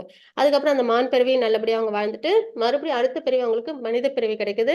அப்பயும் அவங்களுக்கு ஞாபகம் இருக்கு, பரத் மகாராஜரா பிறந்தது, அதுக்கப்புறம் மான் பிறவி எதனால எடுத்தாங்கன்றது, இப்ப அவங்களுக்கு சரீரம், மனித சரீரம் கிடைச்சதுன்றது. அப்ப அவங்க என்ன பண்றாங்க, ரொம்ப கவனமா இருக்கிறாங்க. ஜடபரதர் அப்படின்னு அவங்களுக்கு பெயர் சரிங்களா. ஒரு மேட்மேன் மாதிரி இருப்பாங்க, எதுலயும் பற்று இல்லாம, சம்பந்தம் இல்லாம, எதுவும் புரியாத மாதிரி, இந்த ஜட உலக விஷயங்கள் எதுவும் புரியாத மாதிரி. ஏன்னா சேஜஸ் எல்லாம் அப்படிதான் இருப்பாங்க. டிரான்சென்டென்டலா ரொம்ப எலிவேட்டட் சொல்ல இருப்பாங்க. ஃபார் எக்ஸாம்பிள் சுகதேவ் கோஸ்வாமி அவங்கலாம் பாத்தீங்கன்னா வெளியில பாக்குறதுக்கு வந்துட்டு ஒரு இக்னோரண்டா இருப்பாங்க. ஆனா டிரான்சென்டென்டலா அவங்க எப்படி இருப்பாங்க, அந்த ஆத்ம நிலையில ரொம்ப உயர்ந்தவங்களா இருப்பாங்க. அந்த மாதிரி இவங்களும் எப்படி இருக்காங்க, ஜடபரதரா இருக்காங்க. அதனால இவங்க வெளியில இருந்து பாக்குறவங்க என்ன பண்றாங்கன்னா, இவங்களுக்கு எதுவும் தெரியாது அப்படின்ற மாதிரி இருப்பாங்க. சோ அந்த வகையில அப்போ ஒரு நாள் என்ன ஆகுதுன்னா, ரகுகர்ணர் அப்படின்ற மன்னன் வராங்க அந்த பக்கமா பல்லக்குல. அப்ப அவங்க பல்லக்கு தூக்கிறதுக்கு ஒருத்தவங்க தேவைப்படுறாங்க. அப்ப இவங்களை கூப்பிடுறாங்க, இவங்க போய் பல்லக்கு தூக்குறாங்க. அப்ப என்ன ஆகுதுன்னா கீழே எறும்புகள்லாம் போகுது. அதை மிதிக்காம தாண்டி தாண்டி போறாங்க. அப்ப பல்லக்கு குலுங்கும். அப்ப அதை ரகுகர்ணருக்கு கோபம் வந்துடும்.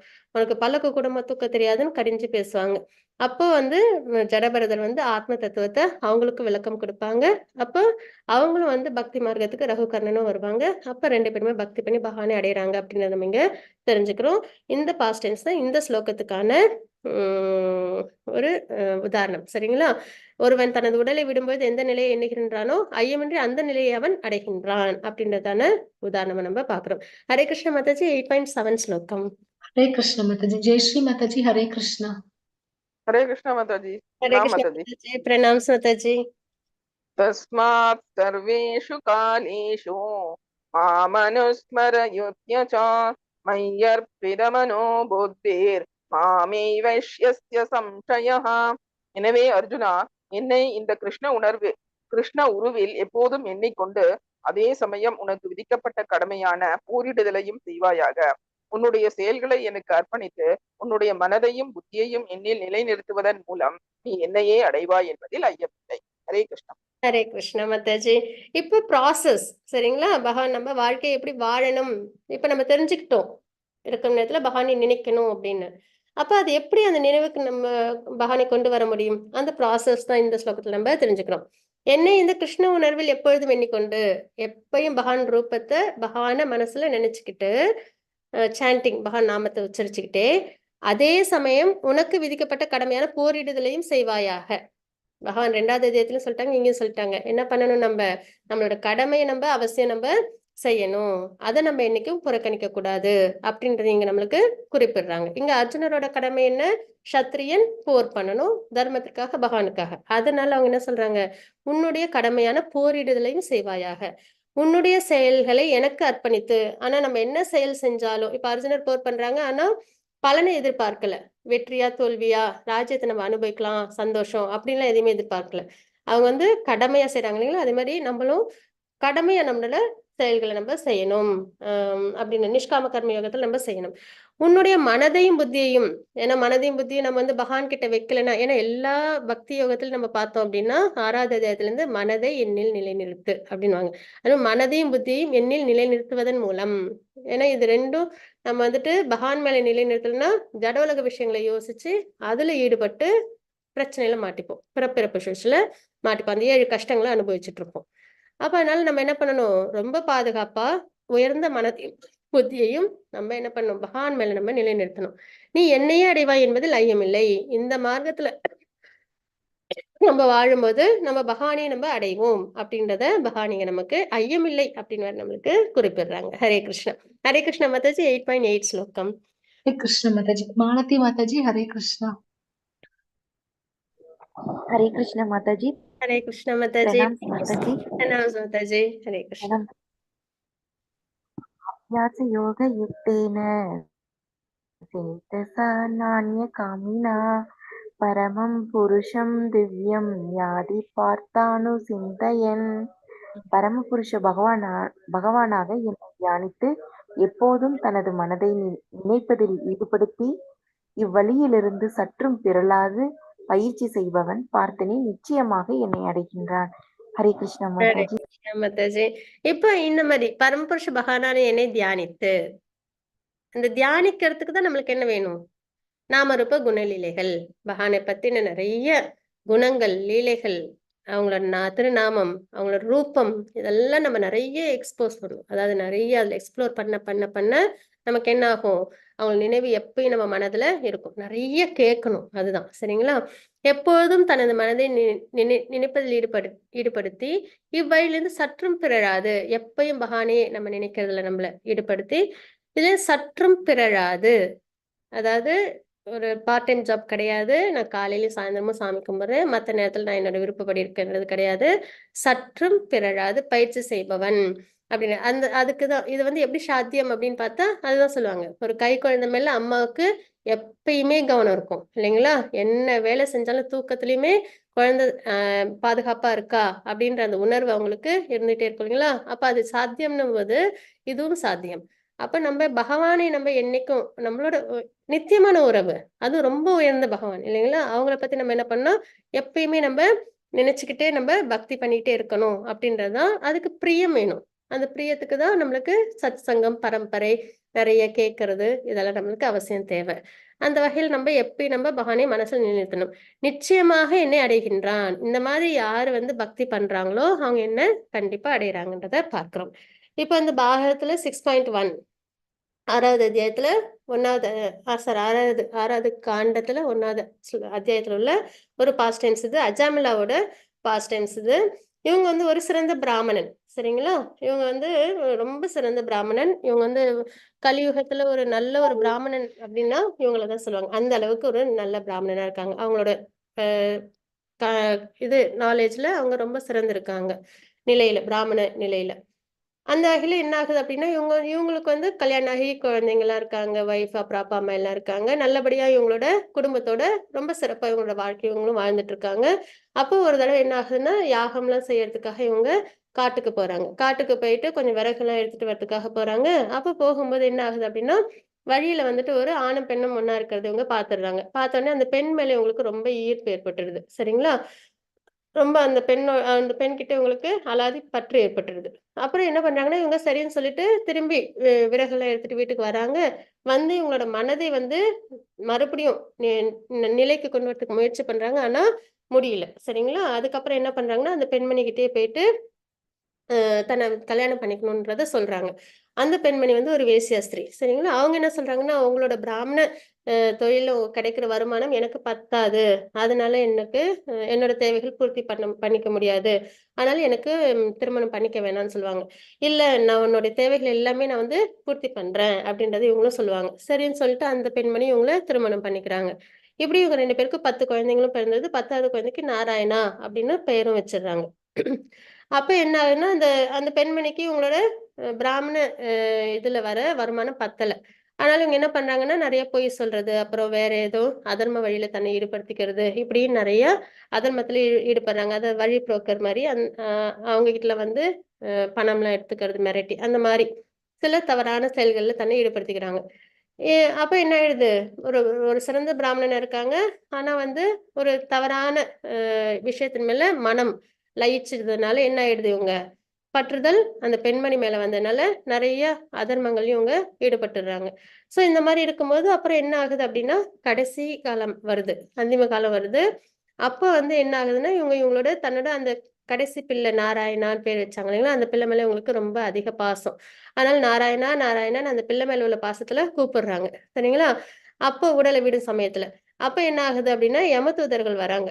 இந்த பக்கம் விஷ்ணு தூதர்களும் வராங்க. உடனே இதை வந்துட்டு யம தூதர்கள் வந்து அஜாமிலாவோட சோல் எடுத்துட்டு போறதுக்கு முயற்சி பண்றாங்க. இந்த பக்கம் விஷ்ணு தூதர்கள் வந்து இவங்க கடைசி நேரத்துல நாராயணன் பகவான் நாமத்தை உச்சரிச்சாங்க, அதனால நாங்க தான் கூட்டு போன்றாங்க. இந்த கான்வர்சேஷன் நடக்குது. இது அஜாமிலோட சோல் பார்த்துட்டு இருக்குது, சரிங்களா? அப்பதான் தெரியுது, பகவானை நினைச்சு கூட அந்த நாமத்தை நான் சொல்லல, என்னோட பிள்ளையை நினைச்சுதான் நாராயணான்னு சொன்னேன். அந்த நாராயணான்ற அந்த நாமத்தை கேட்ட உடனே விஷ்ணு தூதர்கள் வந்திருக்காங்கன்னா நிஜமாலுமே நான் பகவானை நினைச்சு நான் நாமத்தை சொல்லியிருந்தா எவ்வளவு உயர்ந்ததா இருக்கும். இப்படிப்பட்ட உயர்ந்த ஒரு விஷயத்த நான் வந்து இழந்துட்டேனே அப்படின்னு சொல்லி அவங்க மனம் வருத்தப்படுறாங்க. அப்ப வந்துட்டு இந்த பேச்சுவார்த்தையில யம தூதர்கள் போயிடுறாங்க, சரிங்களா? ஏன்னா விஷ்ணு தூதர்கள் வந்து கொடுக்க மாட்டேன்னு சொல்லிடுறாங்க. அப்ப யம தூதர்கள் போயிட்டு யம தர்மராஜாட்ட சொல்லுவாங்க, இந்த மாதிரி ஒரு நிறைய பிராமணனா பிறந்து நிறைய அதர்மம் பண்ணிட்டாங்க. ஆனா வந்து இவங்களை கூட்டிட்டு போலான்னு பார்த்தா அங்க விஷ்ணு தூதர்கள் வந்திருக்காங்க. அங்க வேற யாரோ வந்திருக்காங்கன்னு தான் சொல்லுவாங்க. வந்திருக்காங்க, அவங்க வந்து விடமாட்டேன்றாங்க அப்படின்னோடனே யமதர்மராஜர் சொல்லுவாங்க, யார் வந்து பகவான் நாமத்தை உச்சரிக்கிறாங்களோ, கண்டிமாலா போட்டிருக்காங்களோ, திலக் வச்சிருக்காங்களோ, அவங்க கிட்ட எல்லாம் பக்தி பண்றாங்களோ அவங்க கிட்ட எல்லாம் நீங்க போகக்கூடாது அப்படின்றத சொல்லுவாங்க. அதுக்கப்புறம் விஷ்ணு தூதர்கள் என்ன பண்ணுவாங்கன்னா அஜாமிலாக்கு இன்னொரு வாய்ப்பு கொடுப்பாங்க. ஏன்னா தவறுகள் பண்ணியிருந்தாங்க இல்லைங்களா?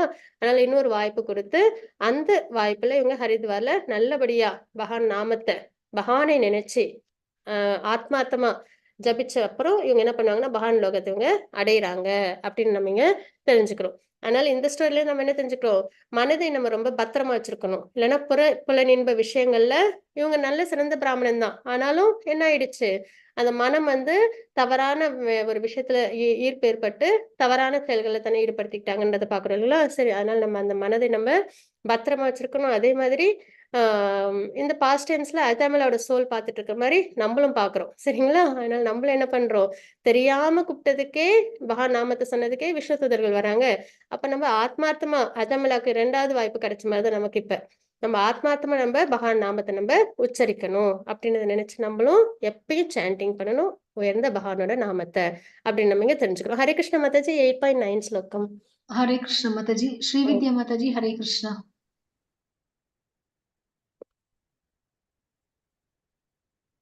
हरे कृष्णा माताजी, प्रणाम हरे कृष्ण माताजी। माताजी, प्रणाम माताजी। कविं पुराणम् अनुशासितारम् अनोर्यासम् अनुष्मत्रेयः सर्वस्य तादारम् असिन्धिय रूपम् आदित्यवर्णं कंस பரஸ்தாத். எல்லாம் அறிந்தவர், மிகவும் பழமையானவர், கட்டுப்படுத்துபவர், அணுவை விட சிறியவர், எல்லாவற்றையும் பராமரிப்பவர், எல்லா பௌதீக கருத்துக்களுக்கும் அப்பாற்பட்டவர், புரிந்து கொள்ள முடியாதவர், ரூபமுடைய நபர், சூரியனை போன்று பிரகாசமானவர், இயற்கையை கடந்த உன்னதமானவர் என்று பரம புருஷனை ஒருவன் தியானம் செய்ய வேண்டும். ஹரே கிருஷ்ணா மாதாஜி. ஹரே கிருஷ்ணா மாதாஜி. இப்ப நம்ம இந்த ஸ்லோகத்துல நம்ம பார்த்தோம் எப்படி பகவானை நம்ம அடையிறது அப்படின்ற மார்க்கத்தை, இல்லைங்களா? எப்பயும் தியானிக்கணும் பகவானை அப்படின்னு. அப்ப தியானிக்கணும்னு நமக்கு என்ன, பகவானை பத்தி நம்மளுக்கு நிறைய தெரியணும் இல்லைங்களா? அப்ப என்னவா தியானிக்கலாம் அப்படின்னா, எல்லாம் அறிந்தவர், கண்டிப்பா பிரசன்ட் பாஸ்ட் ஃபியூச்சர் எல்லாம் தெரிஞ்சவங்க, மிக பழமையானவர், அவங்கதான் ஆதி புருஷம், அவங்ககிட்ட இருந்தா எல்லாமே உருவாகி இருக்கு. அப்ப மிக பழமையான, கட்டுப்படுத்துபவர், எல்லாத்தையும் இயக்கிட்டு இருக்காங்க, கட்டுப்பாட்டுல வச்சிருக்காங்க அப்படின்னா அது பகவான் தான். அணுவை விட சிறியவர் அப்படி நம்ம இங்க தெரிஞ்சுக்கிறோம். ஏன்னா ஆட்டம்லயும் என்ன பகவான் வந்து ஊடுருவி இருக்காங்க அப்படின்னு நம்ம தெரிஞ்சுக்கிறோம் இல்லைங்களா? எல்லாவற்றையும் பராமரிப்பவர், மெயின்டைன் பண்றாங்க, எல்லா பௌதிக கருத்துக்களுக்கும் அப்பாற்பட்டவர், இந்த பௌதிக விஷயங்கள் எல்லாம் தாண்டி தெய்வீகமான நிலையில பகவான் இருக்காங்க இல்லைங்களா? அதனால பௌதிக கருத்துக்களால நம்ம பகவானை நம்ம அனலைஸ் பண்ண முடியாது அப்படின்றதான். அதற்கு அப்பாற்பட்டவங்க, தெய்வீகமானவங்க, புரிந்து கொள்ள முடியாதவர், நம்மளுடைய இந்த ஜட இன்டெலிஜென்ஸ் வச்சு நம்மளால என்ன பண்ண முடியாது, பகவானை புரிஞ்சுக்க முடியாது. ரூபமுடைய நபர், பகவானுக்கு ரூபம் உண்டு, சூரியனை போன்று பிரகாசமானவர். இந்த ஜட உலகத்துல ரொம்ப பிரகாசம் என்னன்னா சூரியன் தான் இல்லைங்களா? அந்த சூரியனை விட மிகவும் பிரகாசமானவங்க, ஜட இயற்கை கடந்த உத்தமமானவர், இந்த ஜட உலகத்தை இந்த ஜட இயற்கை அதை விட உயர்ந்தவங்க அப்படி நம்ம இங்க தெரிஞ்சுக்கிறோம். இந்த மாதிரிலாம் நம்ம என்ன பண்ணணும், பகவானோட நாமரூப குணநிலைகளை நம்ம தியானிக்கணும் அப்படி நம்ம இங்க தெரிஞ்சுக்கிறோம். ஹரே கிருஷ்ண மாதாஜி 8.15 ஸ்லோகம். कृष्ण माताजी। रति माताजी हरे कृष्णा। हरे कृष्ण माताजी। हरे कृष्ण माताजी, प्रणाम माताजी। प्रणाम माताजी।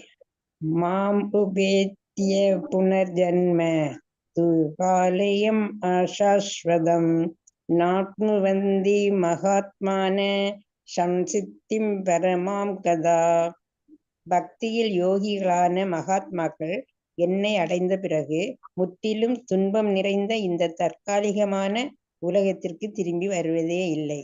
ஏனெனில் அவர்கள் மிக உயர்ந்த பக்குவத்தை அடைந்து விட்டனர். ஹரே கிருஷ்ண மாதாஜி. ஹரே கிருஷ்ண மாதாஜி, பிரணாம் மாதாஜி.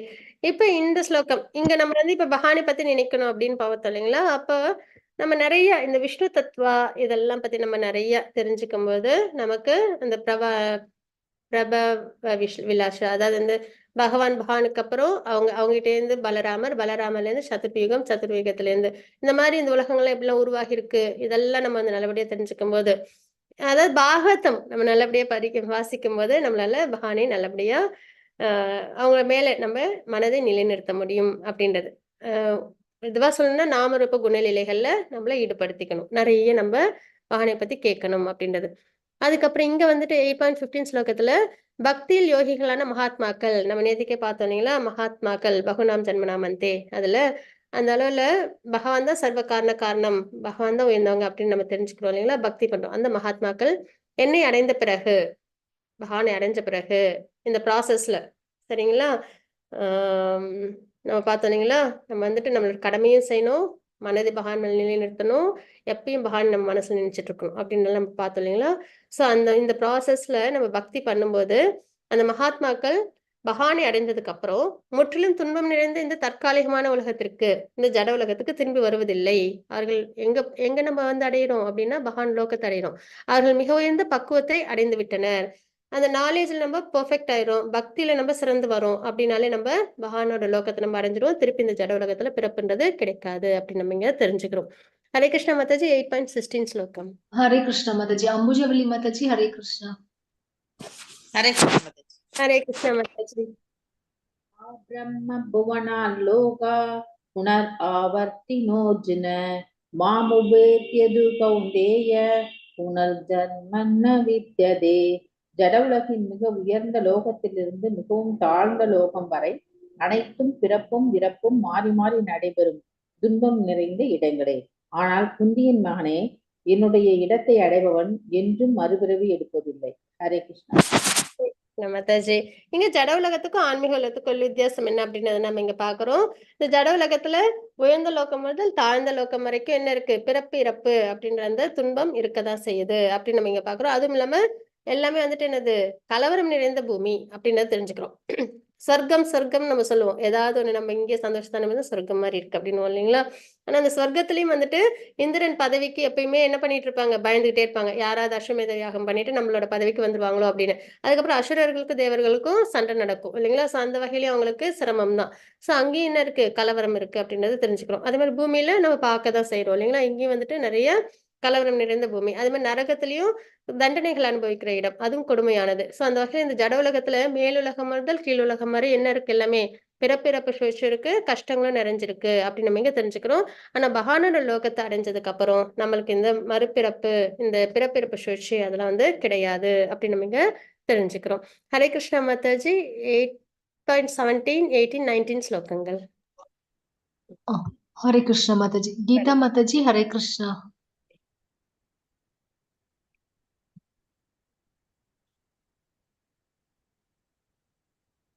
गीता माताजी हरे कृष्णा।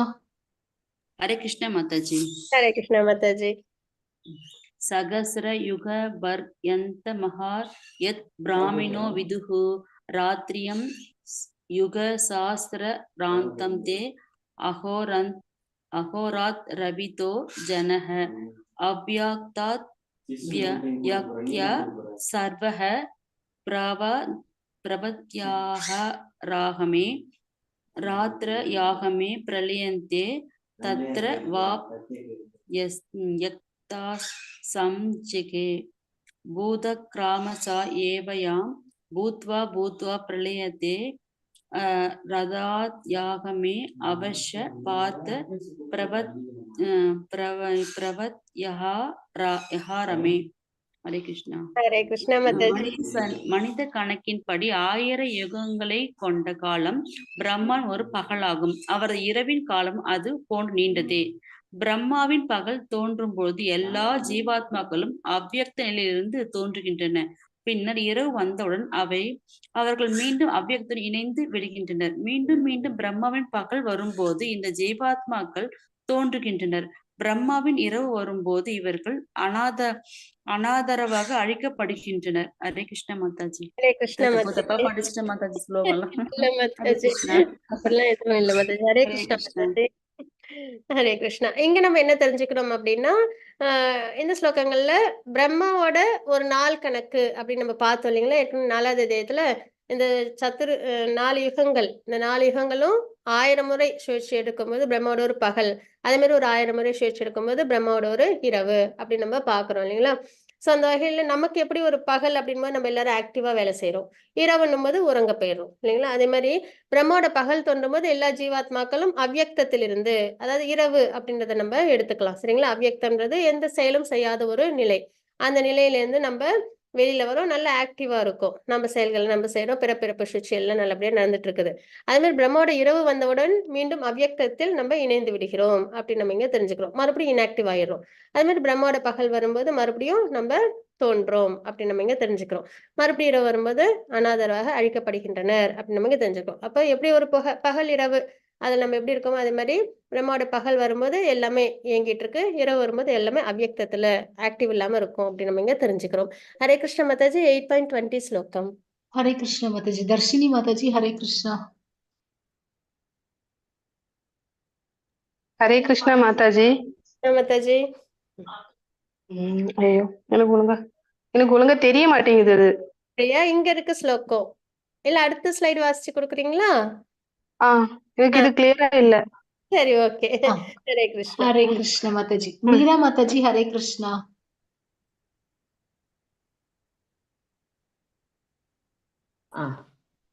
परस्तस्मात् भावोऽन्यो व्यक्तो व्यक्तात् सनातनः यस्य सर्वेषु भूतेषु नश्यत्सु च न विनश्यति.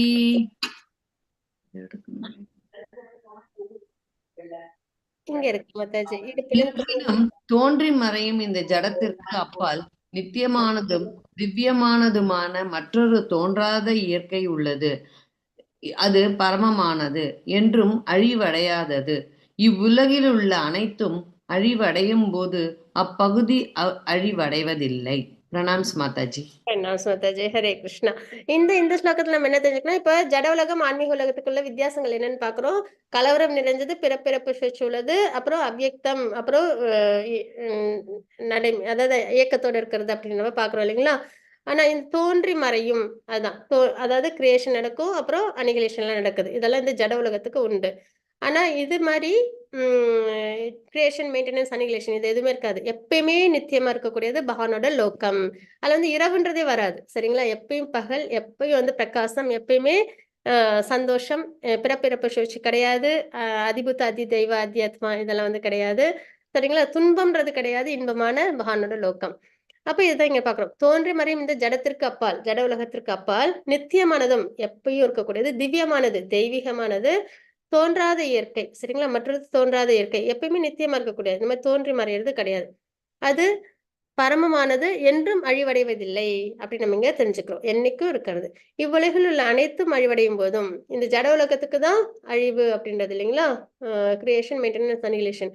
ஆனா பகவானோட லோகம் அழிவடையாது. அதாவது இந்த ஜட உலகம் இப்ப இல்லாத அனிகிலேஷன் அப்ப என்ன ஆகும்? பிரளய காலத்துல என்ன ஆகும்? எதுவும் இருக்காது இல்லைங்களா? எல்லாமே பகவான் திருமேனியில ஐக்கியமாயிடும், எல்லாமே இன்ஆக்டிவா இருக்கும். ஆனா அந்த நிலையிலயும் பகவான் லோகம் எப்படி இருக்கும்? ஆக்டிவா தான் இருக்கும். சரிங்களா? அந்த பகவான் லோகம் அழிவடையதில்லை அப்படின்னு நம்ம இங்க தெரிஞ்சுக்கிறோம். ஹரே கிருஷ்ண மாதாஜி. 8.24, 25 ஸ்லோகங்கள். ஹரே கிருஷ்ணா மாதாஜி. ஜானகிரமன் பிரபுஜி ஹரே கிருஷ்ணா. ஹரே கிருஷ்ணா மாதாஜி. ஹரே கிருஷ்ணா. ஜோதிர் அக சுக்லஹ ஷண்மாசா உத்தராயணம் தத்ர பிரயாதா கச்சந்தி பிரகமன இதோ ஜனஹ. பரபிரம்மனை அறிந்தவர்கள் அக்னி தேவனின் ஆதிக்கத்தில், ஒளியில், பகலில், நல்ல நேரத்தில், வளர்ப்பிறையில் உள்ள இரு வாரங்களில், சூரியன் வடக்கு நோக்கி செல்லும் 6 மாதங்களில் இவ்வுலகை விட்டு சென்று அந்த பரமனை அடைகின்றனர். 25 தூமோ ராத்திரி ததா கிருஷ்ண ஷண்மாச தட்சணாயானம் தத்ர சாந்திரமசம் ஜியோதிர் யோகி பிராப்ய நிவர்த்ததே. புகையிலும் இரவிலும் தேய்பிறையிலும் சூரியன் தெற்கு நோக்கி செல்லும் 6 மாதங்களிலும் இவ்வுலகை விட்டு செல்லும் யோகிகள் சந்திரலோகத்தை அடைந்து மீண்டும் திரும்பி வருகின்றனர். ஹரே கிருஷ்ணா மாதாஜி. பிரணாம்ஸ் பிரபுஜி. இப்ப வந்துட்டு இதுல 2 மார்க்கம் இருக்கு. சரிங்களா? ஒண்ணு வந்து பகவானோட லோகத்தை அடையிற மார்க்கம், இன்னொன்னு வந்து திரும்ப இந்த பூமியில பிறக்கிற அந்த மார்க்கம் அப்படின்றது. இதுல வந்துட்டு இந்த யோகிகள்லாம் இருக்காங்க இல்லைங்களா? அவங்களாம் வந்து அவங்களுக்குலாம் அந்த சக்தி இருக்கும். அந்த அஷ்டசித்தி இதெல்லாம் இருக்கு இல்லைங்களா? ஸோ அவங்களாம் வந்து என்ன நேரத்துல உயிரை விடணும், அதெல்லாம் அவங்களுக்கு விடலை விடணும், அதெல்லாம் அவங்களுக்கு நல்லபடியா தெரியும். அந்த மாதிரி பரபிரமனை அறிந்தவர்கள் அக்னி தேவனின் ஆதிக்கத்தில், ஒளியில், பகலில், நல்ல நேரத்தில், அதாவது வெளிச்சம் நிறைஞ்ச நேரத்துலதான். சரிங்களா? அப்புறம் வளர்ப்பிறை காலங்கள்ல, அப்புறம் சூரியன் வடக்கு நோக்கி செல்லும் 6 மாதங்கள்ல, உத்தராயண காலங்கள்ல இவங்க என்ன பண்ணுவாங்க? உடலை விடுவாங்க. அந்த மாதிரி விடுறவங்க பரமனை அடையிறாங்க அப்படி நம்ம இங்க தெரிஞ்சுக்கிறோம். அதாவது இந்த பரமாத்மா ரியலைசேஷன்ல எல்லாம் இருக்காங்க இல்லைங்களா? அவங்கெல்லாம். அதே மாதிரி இங்க வந்து என்ன பாக்குறோம் அப்படின்னா, புகையிலும் இரவிலும் தேய்பிறையிலும் இருட்டான நேரத்துல, சரிங்களா? சூரியன் வந்து தெற்கு நோக்கி உத்தராயண காலத்துல, அப்புறம் தேய்பிறையில, இந்த மாதிரி நேரத்துல உடலை விடுறவங்க என்ன பண்ணுவாங்க? சந்திரலோகம் வரைக்கும் போவாங்க. அதுக்கப்புறம் மறுபடியும் இந்த பூலோகத்திலே பிறவி எடுப்பாங்க அப்படின்னு நம்ம இங்க தெரிஞ்சுக்கிறோம். ஏன்னா அந்த யோக சக்தியில உள்ளவங்களால இந்த நேரங்கள்லாம் அவங்களால பார்த்து விட முடியும் உடலை. ஆனா வந்து அந்த மாதிரி யோக சக்தியில் இல்லாதவங்களால என்ன நேரத்துல மரணம் ஏற்படுதோ அந்த நேரத்துல அவங்க போவாங்க. அதற்கான மார்க்கத்தை அவங்க அடையிறாங்கன்றத பார்க்கிறோம். ஹரே கிருஷ்ண மாதாஜி 8.28 ஸ்லோகம். हरे कृष्ण माताजी। जय श्री माताजी। हरे कृष्ण। हरे कृष्ण माताजी। हरे कृष्ण माताजी। वेदेषु यज्ञेषु तपस्सु चैव दानेषु यत्पुण्यफलं प्रदिष्टम् अद्येदितः सर्वमिदं विदित्वा யோகி பரம் தானமுபைதி சாத்தியம். பக்தி தொண்டின் பாதையை ஏற்பவன் வேதங்களை படித்தல், யாகங்களை செய்தல், தவம் புரிதல், தானம் கொடுத்தல், கர்ம ஞான பாதைகளை மேற்கொள்ளுதல் ஆகியவற்றால் அடையப்படும் பலன்களை இழப்பது இல்லை. பக்தி தொண்டை செய்வதன் மூலமாகவே இவை அனைத்தையும் பெற்று இறுதியில் நித்தியமான உன்னத இடத்தை அவன் அடைகிறான். ஹரே கிருஷ்ண மாதாஜி. ஹரே கிருஷ்ண மாதாஜி. இப்ப இந்த 2 பாதையும் வந்துட்டு பக்தியில ஸ்திரமா இல்லாதவங்களுக்கு தான், சரிங்களா? பக்தியில ஸ்திரமா யாரு இருக்காங்களோ, பக்தி சேவையில நல்லபடியா ஈடுபடுறவங்க பகவானை எந்த நிலையில உயிரை விட்டாலும் பகவானை அவங்க அடைவாங்க. அதுதாங்க தாற்பயம். அதுல என்ன இன்னும் நம்ம தெரிஞ்சுக்கிறோம் அப்படின்னா, பக்தி தொண்டின் பாதை ஏற்றவர், நம்ம பக்தி யோகத்துல நம்ம நல்லபடியா ஈடுபடுறோம், சரிங்களா? அப்படின்னும் போது வேதங்களை படித்தால் என்ன பலனோ, யாகங்களை செய்தால் என்ன பலனோ, தவம் புரிந்தால் என்ன பலனோ, தானம் கொடுத்தால் என்ன பலனோ, கர்மயோகம் ஞான யோகம், இதுல இப்ப நம்ம கர்மயோகம் நம்ம பார்த்தோம். அதுல என்ன வந்துட்டு உயர்ந்த கர்மயோகத்துல உயர்ந்தது என்ன? நிஷ்காம கர்மயோகா. அப்ப அதனால் கிடைக்கக்கூடிய பலன் ஞான யோக பாதை, சரிங்களா? இந்த பாதையெல்லாம் மேற்கொள்றதுனால அவங்களுக்கு என்னென்ன பலன்கள் கிடைக்குமோ அத்தனை பலன்களுமே பக்தி யோகத்தை செய்யறதன் மூலியமாவே நம்ம நல்லபடியா அடைய முடியும் அப்படின்னு நம்ம இங்க தெரிஞ்சுக்கிறோம். இறுதியில் நித்தியமான உன்னத இடத்தை அவன் அடைகின்றான், பகவானோட லோகத்தை அவங்க அடையிறாங்க அப்படின்னு நம்ம இங்க தெரிஞ்சுக்கிறோம், சரிங்களா? ஹரே கிருஷ்ண துர்கா மாதாஜி பலஸ்ருதி வாசிச்சிடலாங்களா? हरे कृष्ण माताजी। ओम तत्सदिति श्रीमद् भगवद गीतासु उपनिषत्सु ब्रह्म विद्यायां योग शास्त्रे श्री कृष्णार्जुन संवादे अक्षर ब्रह्म योगो नाम अष्टमोऽध्यायः। सर्वं श्री कृष्णार्पणमस्तु। हरे कृष्ण माताजी। மாதாஜி பிரணாஸ் மாதாஜி. ஹரே கிருஷ்ண டிவோட்டிஸ், இங்க வந்து நம்ம இப்ப வந்து கோலோக சார்ட் பார்க்க போறோம். இது ஒரு 5 நிமிஷத்துல பாத்திரலாம். பாகவதத்துல 5வது கேண்டோல உள்ள ஸ்லோகங்களின் அடிப்படையில இஷ்கான்ல டிவோட்டிஸால உருவாக்கப்பட்டதுதான் இந்த சார்ட், சரிங்களா? பகவானோட கிரியேஷன் அதுதான் எப்படி இருக்கு அப்படின்றத நம்ம பாக்குறோம். அந்த வகையில கோலோகம், வைகுண்டம், அப்புறம் பிரம்மஜோதி, இதெல்லாம் பகவானோட ஆன்மீக உலகம், சரிங்களா? அதுக்கப்புறம் இந்த கீழே இருக்கு இல்லைங்களா, இந்த ப்ளூ கலர்ல இந்த இடத்துல இந்த நிறைய குட்டி குட்டியா நிறைய பால்ஸ் மாதிரி இருக்கு இல்லைங்களா, இதெல்லாம் தான் வந்து ஜட உலகங்கள், மெட்டீரியல் வேர்ல்ட் அப்படி நம்ம இங்க பாக்குறோம். நம்ம இருக்கிற இந்த உலகங்கள்லாம் இங்கதான் இருக்கு. ஸோ அந்த வகையில என்னென்ன இருக்கு அப்படின்னு பார்த்தோம்னா, பகவானோட லோகம் ஆன்மீக லோகத்துல கோலோகம், வைகுண்டம், பிரம்மஜோதி அப்படின்றது. பிரம்மஜோதி இதெல்லாம் வந்து யார் அடைவாங்கன்னா, பிரம்மன் பரமாத்மா ரியலைசேஷன்ல உள்ளவங்க பிரம்மஜோதி பகவானோட தேஜஸ் அவங்க அடைய முடியும் அப்படின்றது. ஏன்னா பிரம்மன் ரியலைசேஷன்லயும் பரமாத்மா ரியலைசேஷன்லயும் பக்தி சேவைன்றது இருக்காது. பக்தி சேவை இல்லை அப்படின்னும் போது வைகுண்டம் கோலோகம் அடைய முடியாது. அதனால அவங்க வந்து பகவானோட ஜோதியில அவங்க ஐக்கியம் ஆயிடுவாங்க, பிரம்ம ஜோதி அளவுக்கு அவங்க போவாங்க. அதே வந்து பகவானுக்கு பக்தி சேவையில் ஈடுபடுறவங்க, ஐஸ்வர்ய பக்தியில உள்ளவங்க, அதான் நாராயணரை வழிபாடு பண்றவங்க வைகுண்டம் போவாங்க. அதே பிரேம பக்தியில உள்ளவங்க பகவானோட கோலோகம் போவாங்க அப்படின்றதாங்க தாத்பரியம், சரிங்களா? இந்த மாதிரி நிலைகள் வந்து வைகுண்ட இது பகவான் லோகம் ஆன்மீக உலகம் ஸ்பிரிச்சுவல் வேர்ல்டுல இருக்கு. இங்க ஒரு குட்டியா ஒரு எல்லோ அண்ட் பிளாக் கலர்ல இருக்குங்களா, இதான் வந்து சதாசிவ லோகம் அப்படின்றது சிவபெருமானோட லோகம் அப்படின்னு நம்ம இங்க தெரிஞ்சுக்கிறோம். இங்கதான் வந்துட்டு இது வரைக்கும் பிரம்மஜோதி இருக்கு, இதுல உள்ளதான் வைகுண்டம் கோலோகம்லாம் நம்ம பார்த்தது. இங்க என்ன அப்படின்னா சதாசிவலோகம் இது சிவபெருமானோட அபோர்டு இது. அதுக்கப்புறம் இங்க என்னன்னா விரஜா நதின்றது இருக்கு, சரிங்களா? இந்த விரஜா நதியில பகவான் வந்து அதாவது ஸ்வயம் கிருஷ்ணர், பலராமர், அதுக்கப்புறம் சதுர்யுகம், அதுல வந்து பார்த்தோம்னா வாசுதேவ, சங்கர்ஷ்ணர், அனிருத்தர், பிரத்யும்னன் இருப்பாங்க. மறுபடியும் சங்கர்ஷ்ணர்ல நாராயணர் தோன்றுவாங்க. அதுக்கப்புறம் வாசுதேவ, சங்கர்ஷ்ணர், அனிருத்தர், பிரத்யும்னன் இருப்பாங்க. மறுபடியும் சங்கர்ஷ்ணர்ல இருந்து விஷ்ணு தோன்றுவாங்க, சரிங்களா? மகாவிஷ்ணு அவங்களோட இது இருக்கும் இன்கார்னேஷன். அதுல வந்து ஃபர்ஸ்ட் வந்து கர்ப்போதய கஷா விஷ்ணு, கார்ணோதய கஷா விஷ்ணு, கர்ப்போதய கஷா விஷ்ணு, ஷிரோதய கஷா விஷ்ணு அப்படின்னு வந்து 3 விஷ்ணு நம்ம பார்ப்போம். அல்ல மகாவிஷ்ணு நம்ம சொல்றோம் இல்லைங்களா, அவங்க தான் கார்ணோதய கஷாய விஷ்ணு. அவங்க தான் என்ன பண்ணுவாங்கன்னா இந்த விரஜா நதியில இருப்பாங்க. சரிங்களா, அவங்க ரொம்ப பெருசா இருப்பாங்க, பிரம்மாண்டமா இருப்பாங்க. அடிமுதல் இது வந்து தெரியாத அளவுக்கு, அடிமுடி தெரியாத அளவுக்கு ரொம்ப ஜெய்ஜாண்டிக்கா இருப்பாங்க. அவங்களோட திருமேனியிலேருந்து தான் என்ன ஆகும் அப்படின்னா, அவங்க மூச்சை வெளியில விடும்போது இந்த உலகங்கள்லாம் வெளியில வரும். திரும்ப அவங்க மூச்சு வில்லார் இழுக்கும்போது இந்த உலகங்கள்லாம் அவங்களோட திருமேனிக்குள்ளார ஐக்கியமாகும். அதனாலதான் ஆதியும் அந்தமும் நானே அப்படின்றத பகவான் குறிப்பிடுறாங்க இல்லைங்களா 7வது அத்தியாயத்திலயும். அந்த வகையில எல்லாமே சித்து அச்சித்து எல்லாமே பகவானோட திருமேனிலேருந்து வந்து மறுபடியும் திருமேனிலேயே ஐக்கியமாகுதுன்றதை நம்ம பாக்குறோம். அந்த வகையில இவங்க அந்த ஒரு மூச்சு விடுற அந்த ஒரு கணம் இருக்கு இல்லையா, மூச்சு உள்ள வெளியில விட்டு உள்ளார இருக்கிறது, அதுதான் பிரம்மாவோட ஒரு ஆயுள் காலமா நம்ம பாக்குறோம். 100 ஆண்டுகள் 311.0104 ட்ரில்லியன் இயர்கள் அப்படின்னு நம்ம பார்த்தோம் இல்லைங்களா.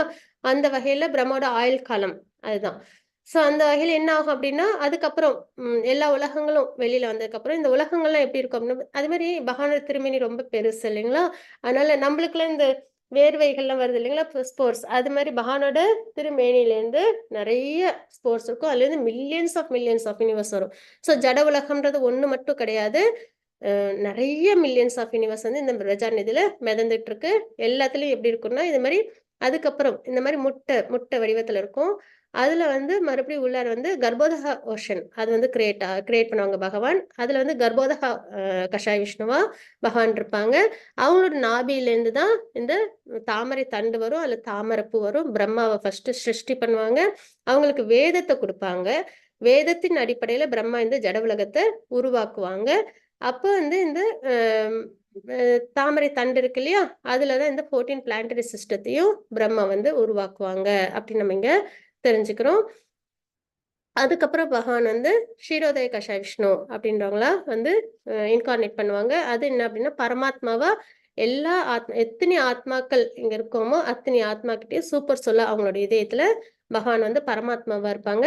ஆனா அவங்க க்ஷீரோதய கஷாய விஷ்ணுவா பார்க்கடல்ல இருப்பாங்க அப்படின்னு நம்ம இங்க தெரிஞ்சுக்கலாம். அதுவும் துருவ நட்சத்திரம் பக்கத்துல இருக்கும். சரிங்களா, இதுதான் வந்துட்டு இந்த கிரியேஷன் உலகம் வந்து எப்படி உருவாகி இருக்கு. அப்ப ஆரம்பம் ஸ்வயம் கிருஷ்ணர், அதுல இருந்து அப்படியே விரிவாக்கங்கள் வந்து மகாவிஷ்ணு, அதுக்கப்புறம் கர்ப்போதக கஷாய விஷ்ணு, அதுக்கப்புறம் க்ஷீரோதய கஷாய விஷ்ணு.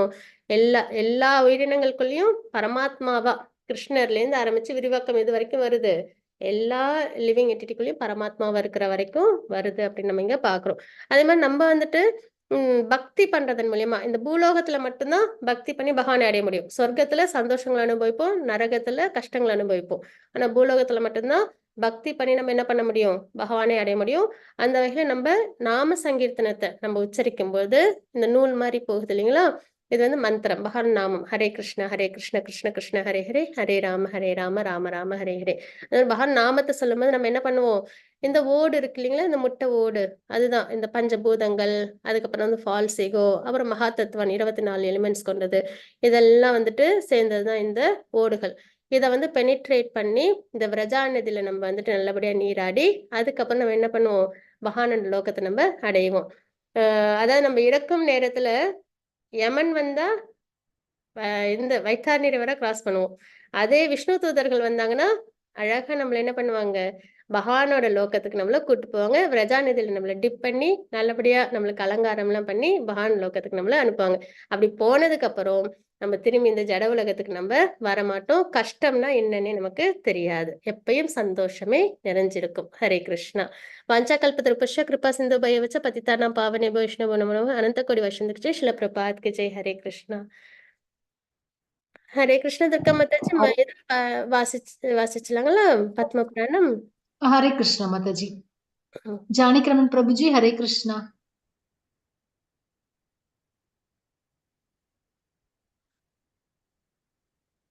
हरे कृष्ण प्रभु जी। ஹரே கிருஷ்ணா பிரபு மாதாஜி. இது வாசிச்சு கொடுக்குறீங்களா பிரபுஜி? ஒரு நிமிஷம் ஸ்கிரீன் ஷேர் பண்ணிடுறேன். தெய்வீக சக்திகள் பெற முன்னொரு காலத்தில் பாவசர்மா என்ற பிராமணன் தீய வழியில் இறந்த பிறகு பனைமரமாக ஜன்மம் எடுத்தான்.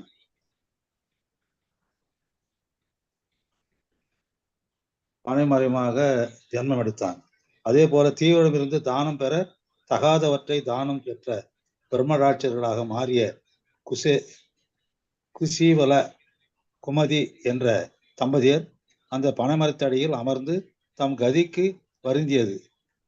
அப்போது இதிலிருந்து விடுபடும் வழி யாது என சதி தன் கணவனை கேட்க, அவரோ நாம் அத்தியாத்மா பக்தியுடன் இருந்தால் போதும் என்றார். அதுக்கு அவர் கி பத்மாத்மகம் கர்ம புருஷோத்தமா என்ற கீதையின் 8வது அத்தியாயத்தின் முதல் வரியை கூறினார். உடனே அவ்விருவரும் மற்றும் அந்த பனைமரமும் தம்